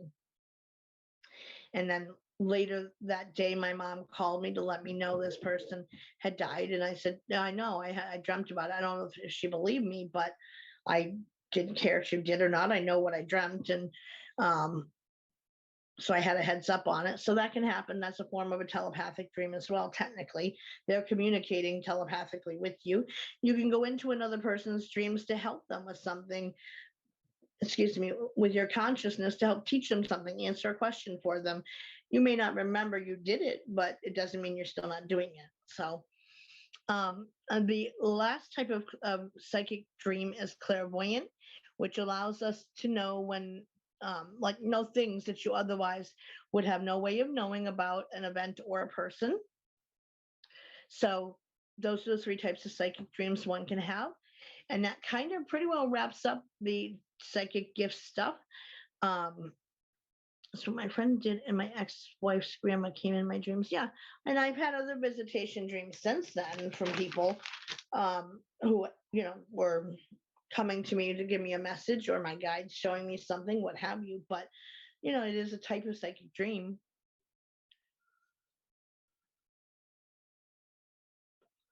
Yeah, you can open up the chat room's video chat anytime you want. Like that's why I leave it open too, is as a place we can hang out in, not just Wednesday nights, but whenever and whoever's around. So, so moving onward into the awakening, you've had 4 of them. I don't know how many I've had. I haven't counted. 3, 4, 5, 6, 7, 8, 9 or 10 of them, I guess. I've had a beautiful dream of Skip. Yeah, and those are amazing. Want to talk? What did I do? Karen, she's meaning like that it's okay to open a video chat, and Marianne likes doing that at night anyway with someone, but now she knows it's okay to do it so that she can jump in at any time to create a video chat in the room, and it's good. Dude, what, Chris? Prophetic Dreams? Yeah, that falls under the backtrack it. The clear seeing, and under the clairvoyant dreams where you just know things, but also precognitive dreams where you're dreaming of the future stuff. And then there's telepathic where you connect with another person in their consciousness and then knowing stuff about that. Yes, you do have that. Actually, I used you for an example before you came in that I knew you had prophetic dreams. Oh no, Karen, she was she was mentioning that it's okay to, and I gave that validation that you can have video chat in that room anytime you want. Yes, Chris, so I had it when the family friend had committed suicide. She came to me when I was 19 and told me. My guides have taken me and shown me things about 4 times knowingly. My mom had, within the first year after she crossed, she came through about 3 different times to me. And then after that period, like more recently, if there was a big situation that was happening personally in my life, that she came to me to kind of as a comfort and to let me know it was okay. Karaoke room could be interesting, although I can't sing well, but yeah, you can use the room for whatever you guys want to use it for. It does not have to be just opened on, that day, and someone can leave the group and then rejoin it on Wednesday if they don't want to be part of, getting the notifications or whatever. I don't care. So I leave it open. Not just to drop, highs to each other throughout the week or whatever. I love singing, but I'm not a good singer. How's that? My hearing loss impacts my tone stuff, and plus my chronic laryngitis crap I get has changed my singing voice. Yeah. No, I always got told that I couldn't carry a tune if it had a handle on it by my family. And then I actually had a singing coach say, no, you don't sing bad. It's just your tone is off. And I kind of said, well, yeah, I am moderately deaf, so I don't hear the tones appropriately. I still sing, like every time I take a shower, I probably drive my neighbor nuts because I will turn my phone's volume is louder for video stuff than my tablet is, so I use that when I'm in the shower and put music on, and I belt it out. I don't care if he hears me, like whatever. So that pretty much covers psychic gifts. So going into one's awakening, which again, this piggybacks what we covered in last week's show with what I've given on the awakening, and this is what I've been looking for then, but I didn't find it till now. I've been asked to sing tenor before 10 miles away. Play instruments but not sing. Too many surgeries messed my voice box up. Yeah, the severity of my allergy-induced laryngitis changed my singing voice considerably. I can't hit that. I lost the ability to sing for like 2 years. I could not hit any notes. I sounded like a prepubescent boy trying to, when his voice is changing. I would crack at all these different notes I had always been able to hit. I used to be a low soprano in my natural singing voice, and now I'm definitely more alto. But it's whatever. I still, I sing like no one's listening. So, you got a Bluetooth speaker. Karen's like, you don't got to ask me twice. I'll do it. Smoking messes up your voice too. Yeah.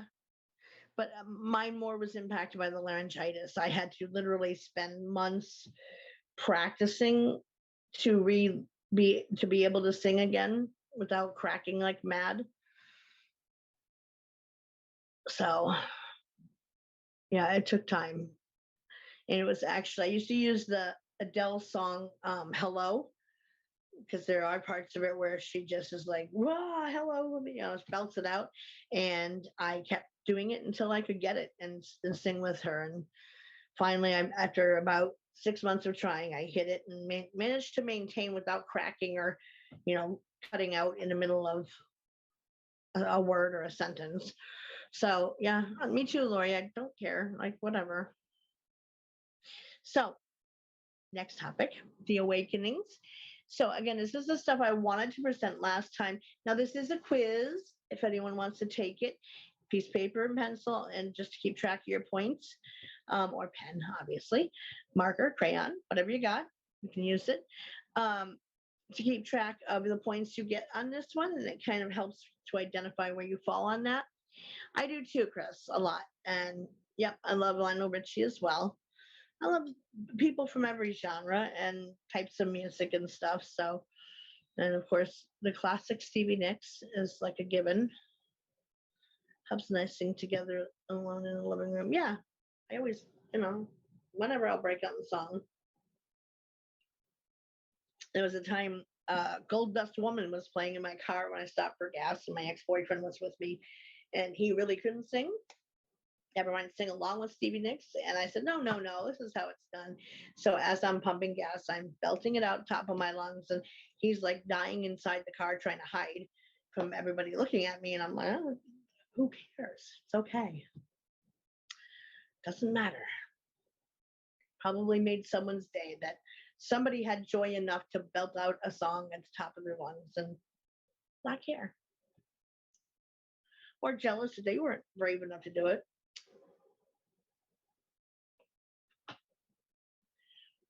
Okay, so pencil and pen if you are ready, if you care to play along with this one.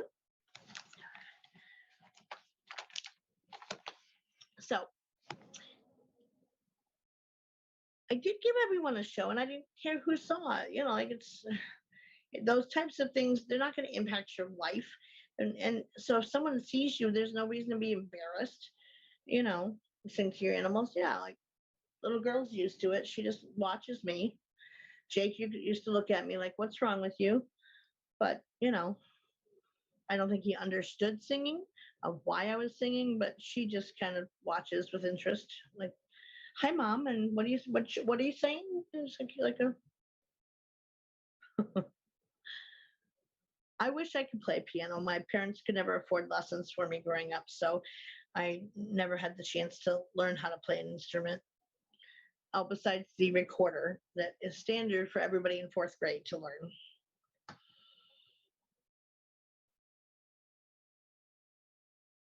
So, the awakening.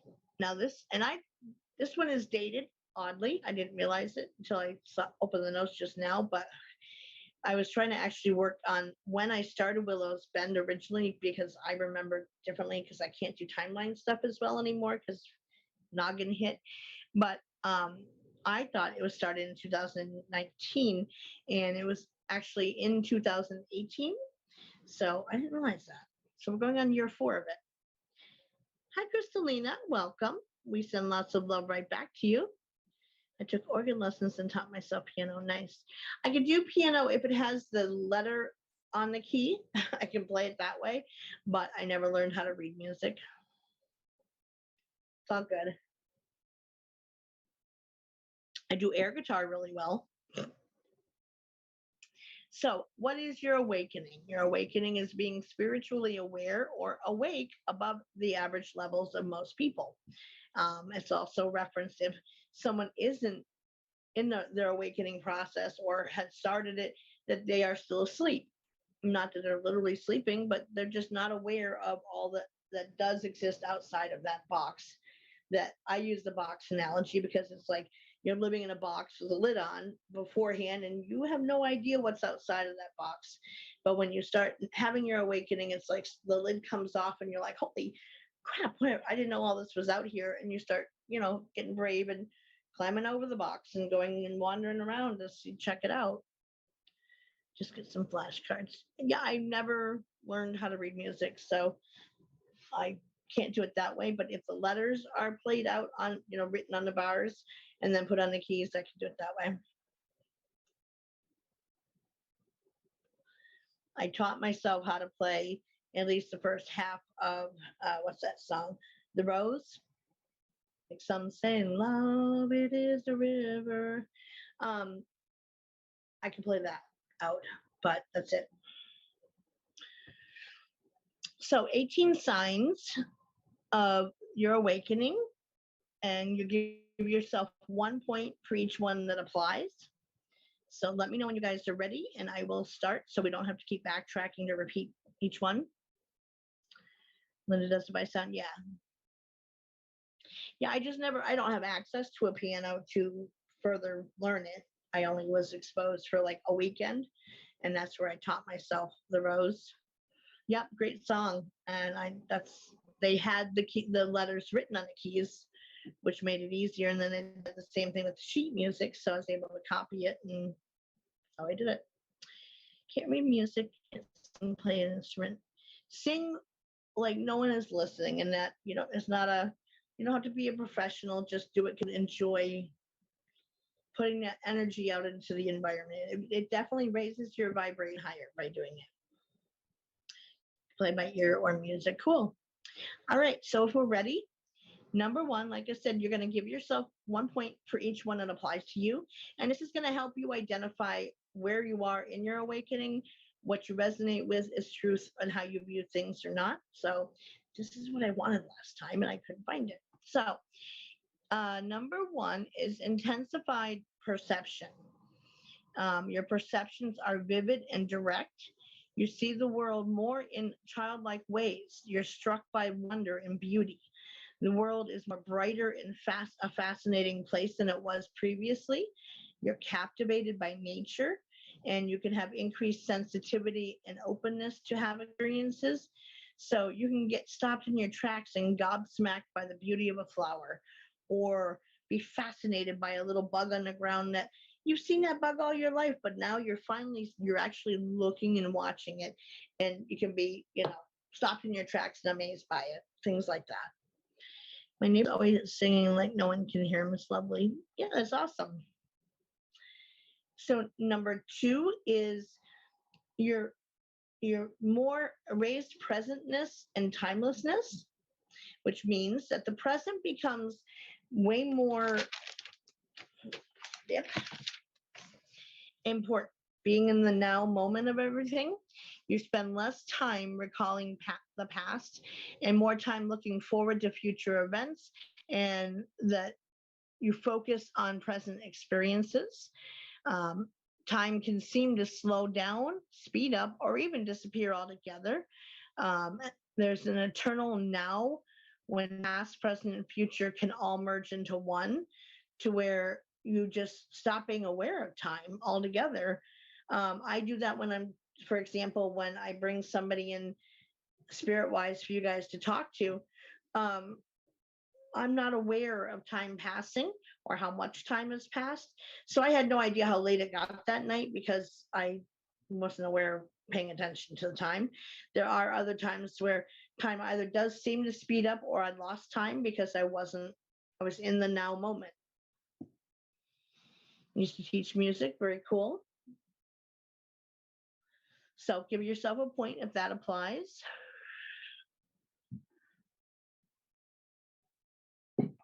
Number 3, you have an awareness of presence or an all-pervading spiritual energy. You become aware of a spiritual force that some call this a source that's in all things, but now you feel it both in you and all around you, that creative energy that created all that is. You become aware of that. You feel it, you know it. So it's not just some random faith thing that's out there that, you say, oh yeah, God exists. And, like some people are a little bit too out there with how they present that. But it's something they do once a week on Sundays, go to church. The rest of the week, they do whatever the hell they want, and it doesn't matter. That's not this. This is becoming aware that you are part of that, and you have that connection. Give a point if that applies. Number 4 is aliveness, harmony, and connectedness. This is having a sense of aliveness. Everything living becomes brighter and more powerful than it previously was. You sense a feeling of harmony in the universe amongst all things and the interconnectivity of that one unity consciousness. I felt that forever, and I'm anti-cult. Right, but it's different. Again, it's not like you go to church once a week and then you're good forevermore for the rest of the week and you can do whatever the hell you want in the meantime. This is that constant being connected and knowing that connection is there and aware of that one unity consciousness amongst everything. So 1 point if that fits you. Number 5 is a new self, affective characteristics. So your inner life has or is changing. There's a shift in how you're feeling inside, and you almost feel reborn and are seeing things, the world with new eyes. So again, that childlike wonder starts to happen. You start to get gobsmacked by everything or stop in tracks, or, all of those other things start to happen and you're aware of it. That feeling like you just get a new set of glasses to view the world through. Don't have to write, I'm in my awakening. I mean, I know I am too, and sometimes you backtrack. It's not something that ever really ends. It's always something that's evolving and growing. So, but some people get stuck in a stage and they don't know how to get out of it, and they're not focusing enough to be able to know it. Number 6, inner quietness. There's a lowering of your inner noise and chatter to where you don't have that constant stream of thoughts racing through your head and not being able to control it. It quiets down. Now, our normal chatter is always there, and it can give rise to less emotions and thoughts to where, you're still thinking about things, but you're not overthinking as much, and it's not that as uncontrollable a sense of, some people blow it off as, oh, I got ADHD, I can't do that. Yes, you can. You are in control of your emotions and your thoughts if you choose to be. And it takes practice, but it is still possible. And if by saying I can't, then you are limiting yourself from being able to. I'm writing because I'm forgetful. There you go. So number 7 is transcendence of separation and a sense of connection. You no longer feel like you are observing the world at a distance, but are now more connected to all things and are more connected to the aforementioned spiritual force, that one unity consciousness. So give yourself a point if that applies. Number 8, empathy and compassion. With that sense of connectedness, you feel more from living things. If they're suffering, we suffer, and you have a need to try to comfort them. So, like if you see a spider or any other bug, just because it's creepy, you don't go killing it. You try to either let it be and live, and you recognize that your life isn't more important than theirs, or have more of a right to live than they do. It is they are entitled to exist in the same way, and to where if you hurt them, then you feel terrible about it. Going to love you? What do you mean, Tanya? That you're leaving the show, you mean? Or what do you mean? Number 9 is well-being. You feel more content than most people. You're less prone to negative states like boredom, loneliness, and dissatisfaction. And you have a higher sense of gratitude. Oh, you're going. Okay, well, good night, love. I love you. I used to be terrified of spiders. I now relocate them outside and feel bad if I hurt them. And that's right. That's exactly what I'm talking about. It's an awareness of others' emotions, and you feel bad for their suffering, and you don't want to cause it, and you do what you can to avoid causing it. And even if it's not creepy bugs, any other living thing, you have the same compassion towards and empathy towards it. So give yourself a point for that. If you feel more content than most people, and yet you're less prone to states like boredom, loneliness, and dissatisfaction, and you have a increased sense of gratitude, and are aware of the blessings you have in your life, and you're grateful for them, and you express that gratitude, even if it's simply, you don't focus on what I don't have. It is, I'm blessed to have what I do have. So give yourself a point. Number 10 is an absence of or a lessening of fear of death. Your ego isn't as big as it once was, and so its demise, i.e., dying, no longer seems like a tragic prospect, as much as you know that death isn't the end, and the essence of your being will continue after the loss of this shell. You're not afraid to die. It's not just the end of being. I relocate, but I'm still afraid of them. Not as much as I was, but still, yeah. And that's okay, but it's still being aware that your life isn't more important than theirs, and you do what you can to avoid harming them, because they have the right to live too.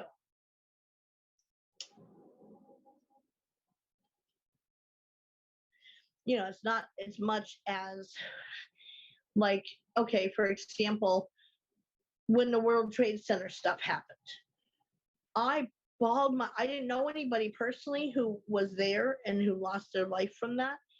But just the idea that somebody could take it upon themselves to cause such massive devastation, but especially like the daycare that was destroyed and all the children who were harmed in that and died from that, and the innocent loss of life, I was weeping my eyes out.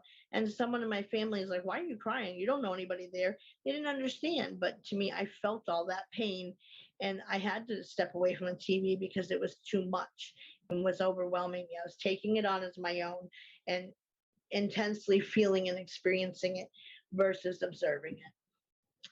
Backstory: put clothes in the dryer and made up my bed. That is fine.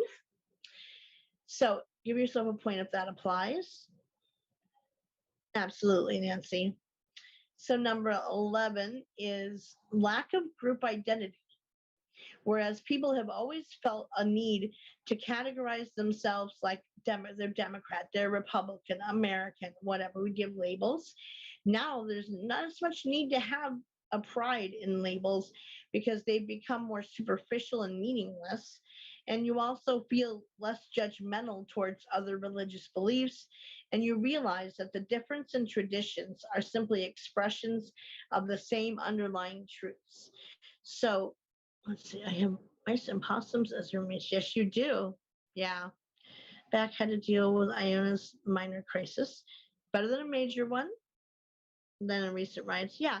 So, you have to give yourself separation, because you can't impact it, but you feel that if something, you feel empathy and compassion to others, and you can, just take on that pain and of the awareness of the suffering someone else is going through. That's why I say I'm weird if someone asks, people ask from something else, it's easier. Yeah, and it's, you stop judging everybody else's path less, or whether getting angry over political stuff and or religious beliefs, or judging them for not understanding or being closed-minded to stuff. I mean, I may tease and say, it must be painful to be as closed-minded as you are, but like I'm not shaking a finger at them. I just simply ask for the same respect that I give them, that they respect that I believe differently, and hey, that's cool. More power to you. It's your path, not mine, and we're good. So give yourself a point for that. Number 12, a wider perspective of the universal outlook. So you're not as preoccupied with your own personal problems to the exclusions of all else. You're more aware of how your life choices affect others or the earth itself. You may make choices to live more responsibly and ethically. Some people choose to become vegan during their awakening because of the idea of harm, an animal sacrificing its life for you. They can't abide by that, and that's a personal choice. It's the awareness of the connectivity of all things, and that you start to make life changes because of that awareness. So you're not still stuck in that same box you were. Global and social issues are more important to you, not so much like the political governmental crap or the everyday news stuff focusing on negative stuff. I mean, that's done with the intention to try to create fear and keep people in a state of fear. It's an awareness of, hey, Gaia is pissed and she's suffering now, and we need to stop that. And what can I do to make a difference, even if it's a little bit? It's something, and you intentionally change your practices of your life and how you do things to make it at least a little impact of your own. So 1 point for that. Number 13 is a heightened sense of morality. You don't just share kindness and compassion to those who you have superficial similarities with, but you extend your benevolence to all people. News propaganda, just watch the History Channel or something, absolutely. So you're not just kind and caring to those that you have, superficial similarities of, oh, wow, blue's my favorite color too. Hey, let's be best friends. No, it's more about extending that benevolence to all people, sharing your grace with all, not judging and, conducting what everybody deserves respect type of thinking. Your sense of right or wrong comes from an innate knowing, and it's not culturally or religiously driven. So whatever society teaches you, that's well and good, but you're setting that aside and learning to understand it's not about that. Can we give ourselves half a point? Yeah, you can. This is just to help you identify, are you in your awakening or where you might be in your awakening? Justice and fairness become universal laws. So even if you go against the legal laws of society, you are there more to uphold your moral principles, and they're not compromisable. Like, you're not going to sacrifice them or anything. You don't care what is on the books. It's about right or wrong, period. I mean, you're not going to go out and willingly break all the laws of your society because you're still going to function in it, but it is a bigger awareness of the universal laws of justice. Number 14, you're more appreciative and have more curiosity. You truly feel grateful for what you have. You have the ability to count your blessings, and you become more eager to explore new things and experiences and to take on new challenges, step out of the shell and out of the box you've been in, and to go out and see just what is out there. You caught a glimpse, but what is there without fear? You're not afraid. You set aside your fear and move past it, and then more doors will open up to you with that stuff. Number 15, altruism and engagement.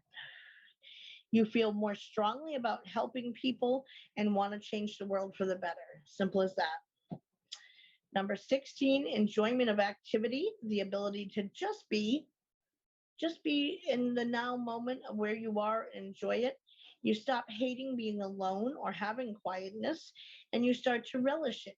You can enjoy your own company. It doesn't have to be a constant stream of input of information, online interaction, nose in the device constantly, or constant noise in your environment. You're okay with just being with you. I don't either. I'm glad we don't have cable no more. I don't want to hear it. I couldn't hear it anyway because your roommate is fussing about what's going on, then asking me what they said, but she was too busy talking. Don't talk politics. Being vegan, avoid arguments. Right. It is, it's an understanding that it's bigger than that. And so you choose not to actively engage. It's a well-known fact. You're not going to ever change someone's personal beliefs or faith or political alignment. And so don't try.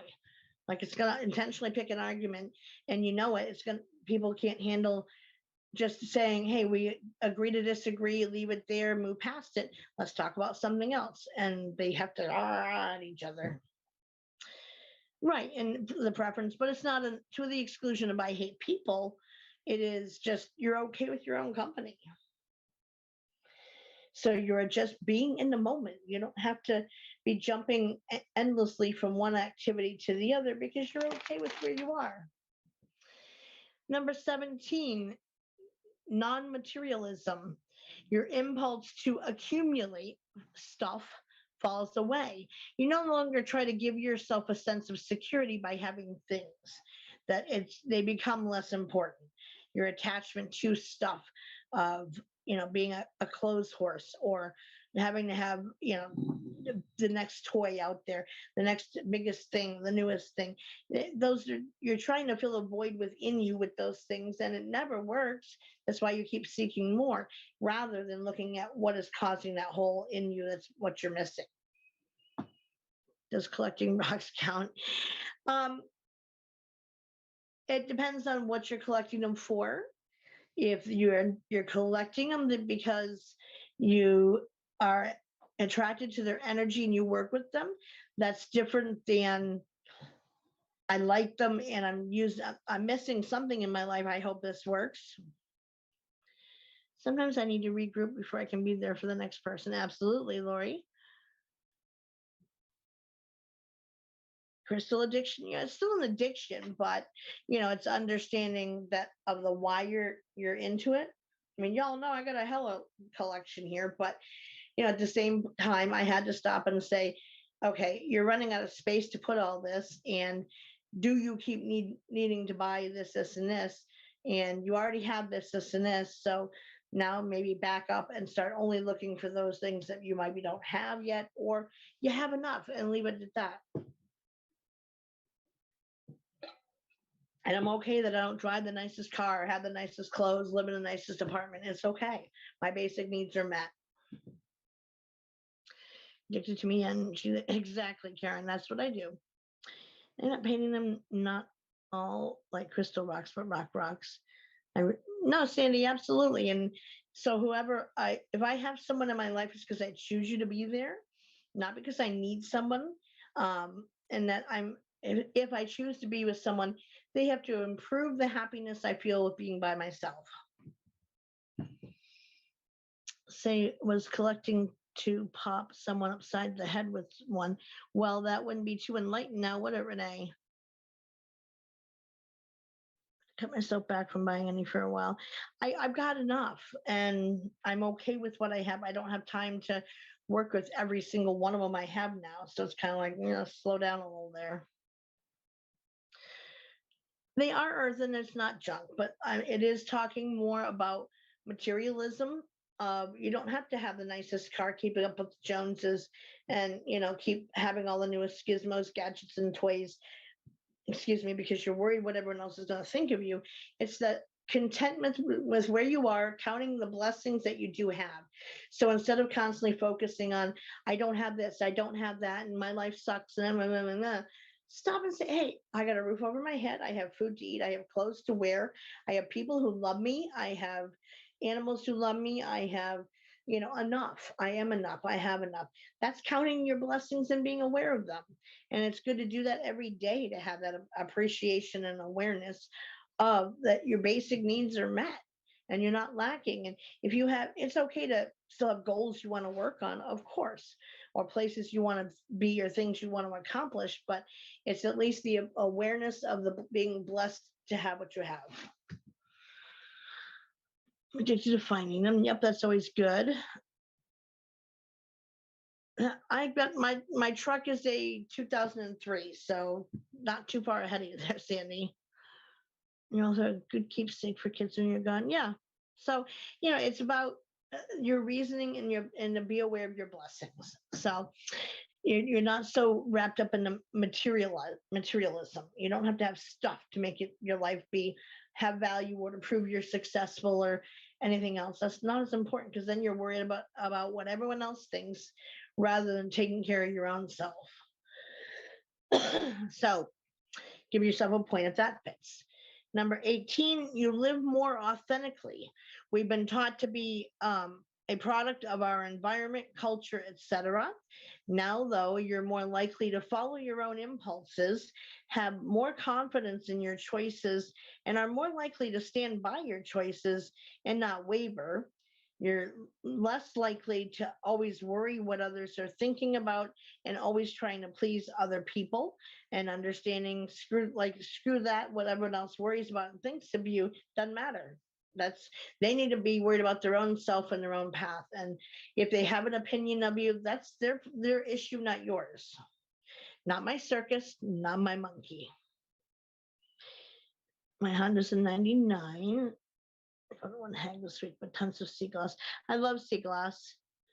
My Honda Pilot's 2003. She has external scars. Yeah, I call mine a bionic truck, but it's mine. I got something, and that's a good thing. That's what counts. So give yourself a point if that fits. You have more authentic relationships. Your relationships are deeper.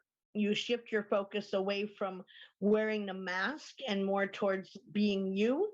So you stop worrying about, again, what you're presenting to the outside world, what people think of you, what you look like. I'm not good enough.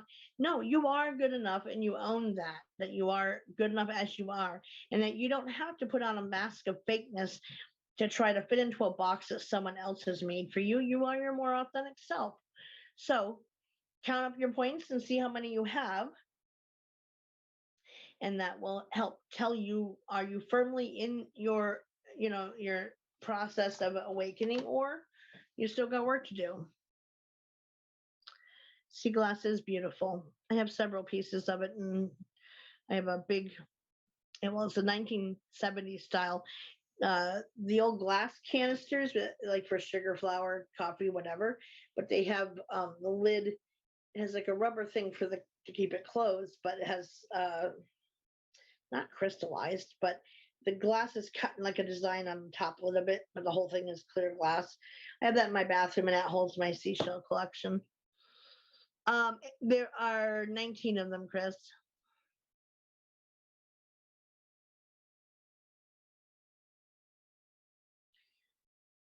Yeah, exactly, Karen.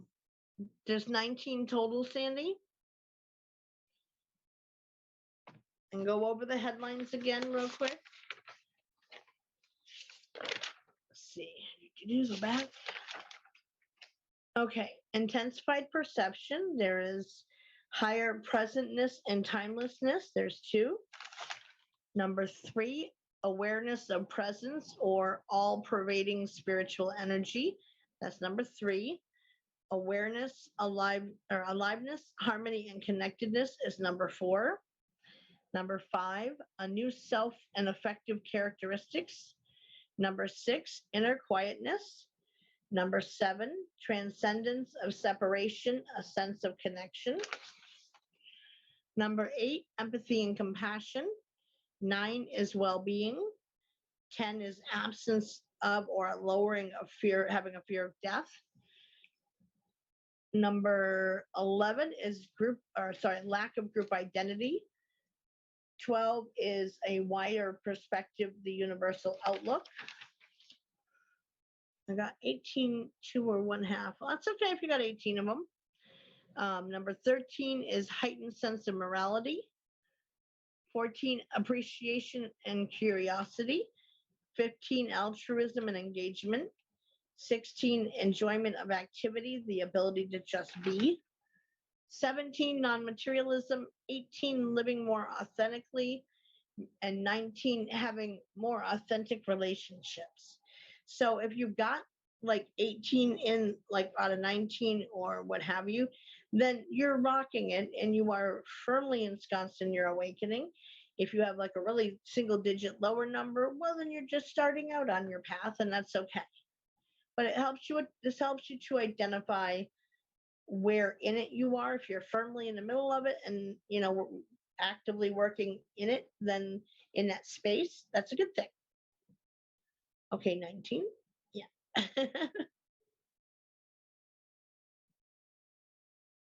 And I mean, it's not a right or wrong type of quiz. It's, where you fall in it.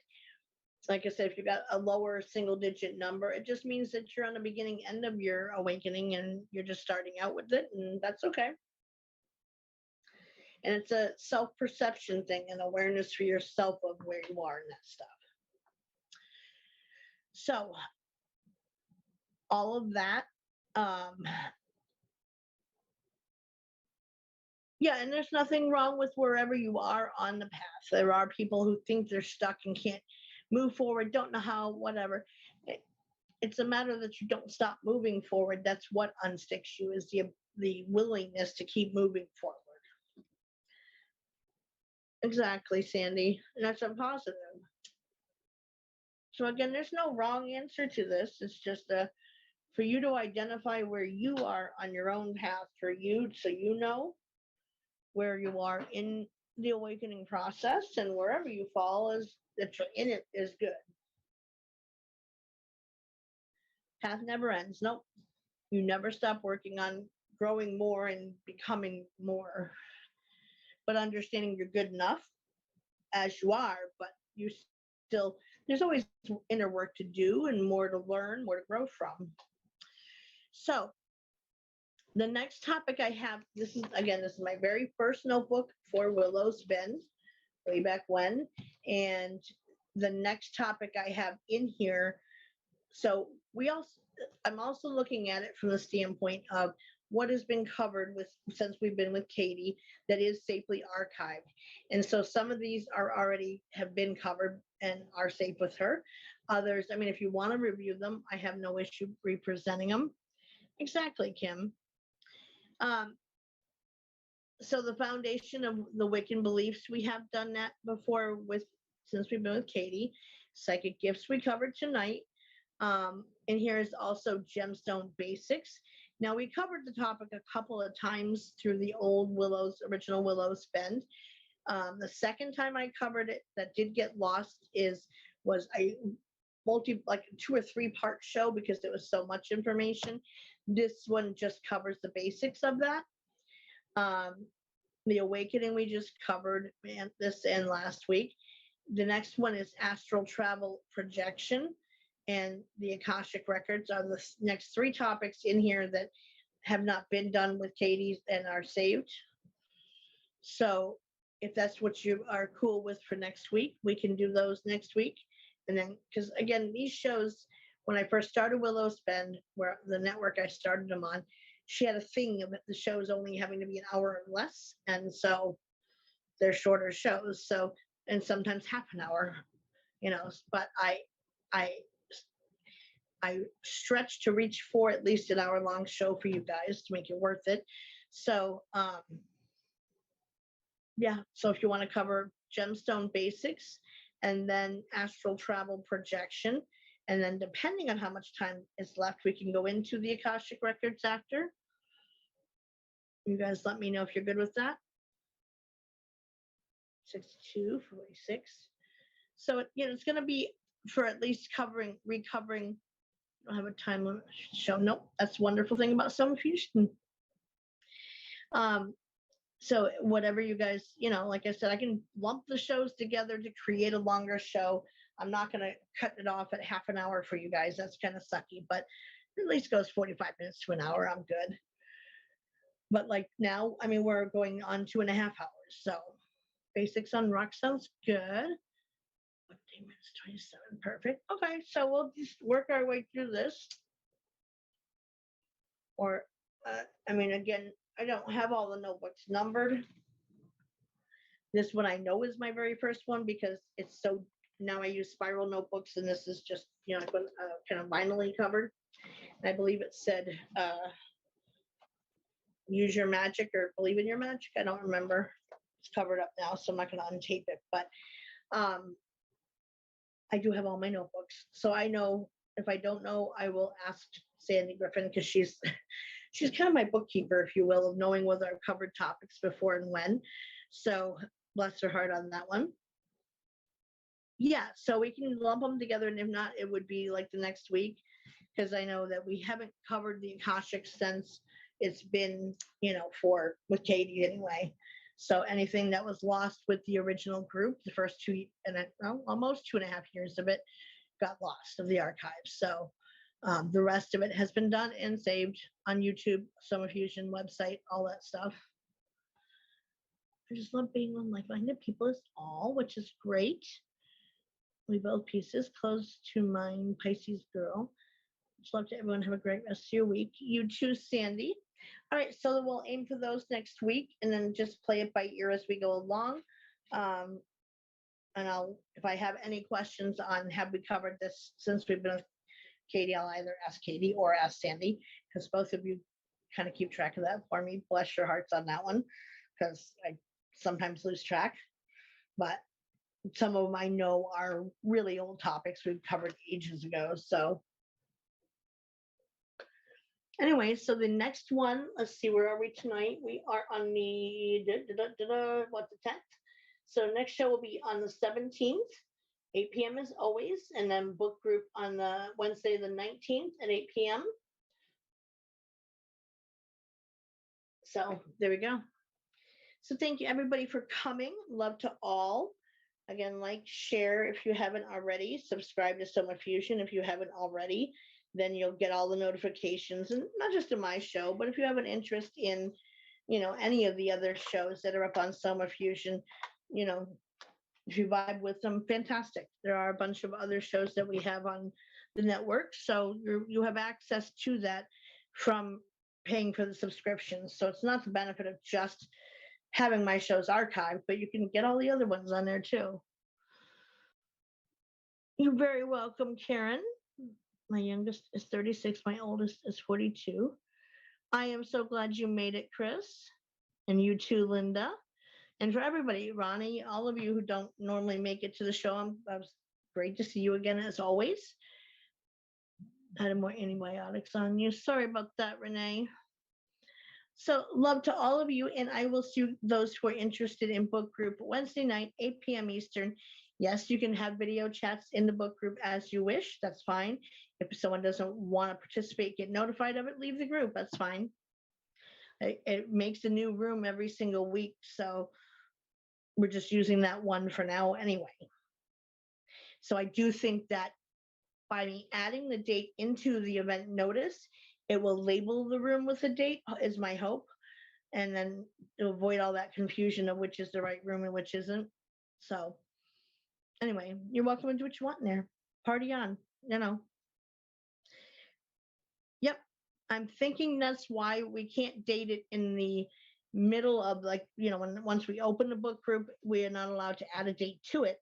But I think possibly with the Christmas one that I did put the date in the event notice, and that had the effect of labeling it as the 25th. Hence, that's the only one with a date, so that's what we're using. Yep, you can turn your notifications off too. The book we've been working on, Chris, is The Complete Guide to Psychic Development, 100 Ways to Tap into Your Psychic Potential. It was one of my books that I had on hand but never had read yet, so it's new to me as well. The last few shows, we haven't done much of the book. It's ended up being more discussion, which is fine with me. But again, I did talk to Edwin, and he does have to share me and can't, act like it's a one-on-one session where nobody else gets to say a word. And he understood. So anyway, onward and upward to the next show. So I will see you guys Monday night for the gemstone and other topics, and then also book group Wednesday night for those who want to join. You're welcome to. It's for everybody. And if you are not aware of what we read thus far, I always do a catch-up thing anyway to tell you what we have covered most recently. But again, the last few book groups have just been more talking than not. So anyone's welcome. That's also 8 p.m. Eastern. So if you are interested and haven't come before, go into the group, go into the button labeled rooms, open that up, and the one that's at the very top, and I think it says join now is the button next to it. Click that and that'll let you in. Or I think you can go through it, come in through the event notice as well. So at any rate, lots of love to all of you. Thank you guys all for coming. I love each and every one of you. And I will see you guys around Facebook land as usual.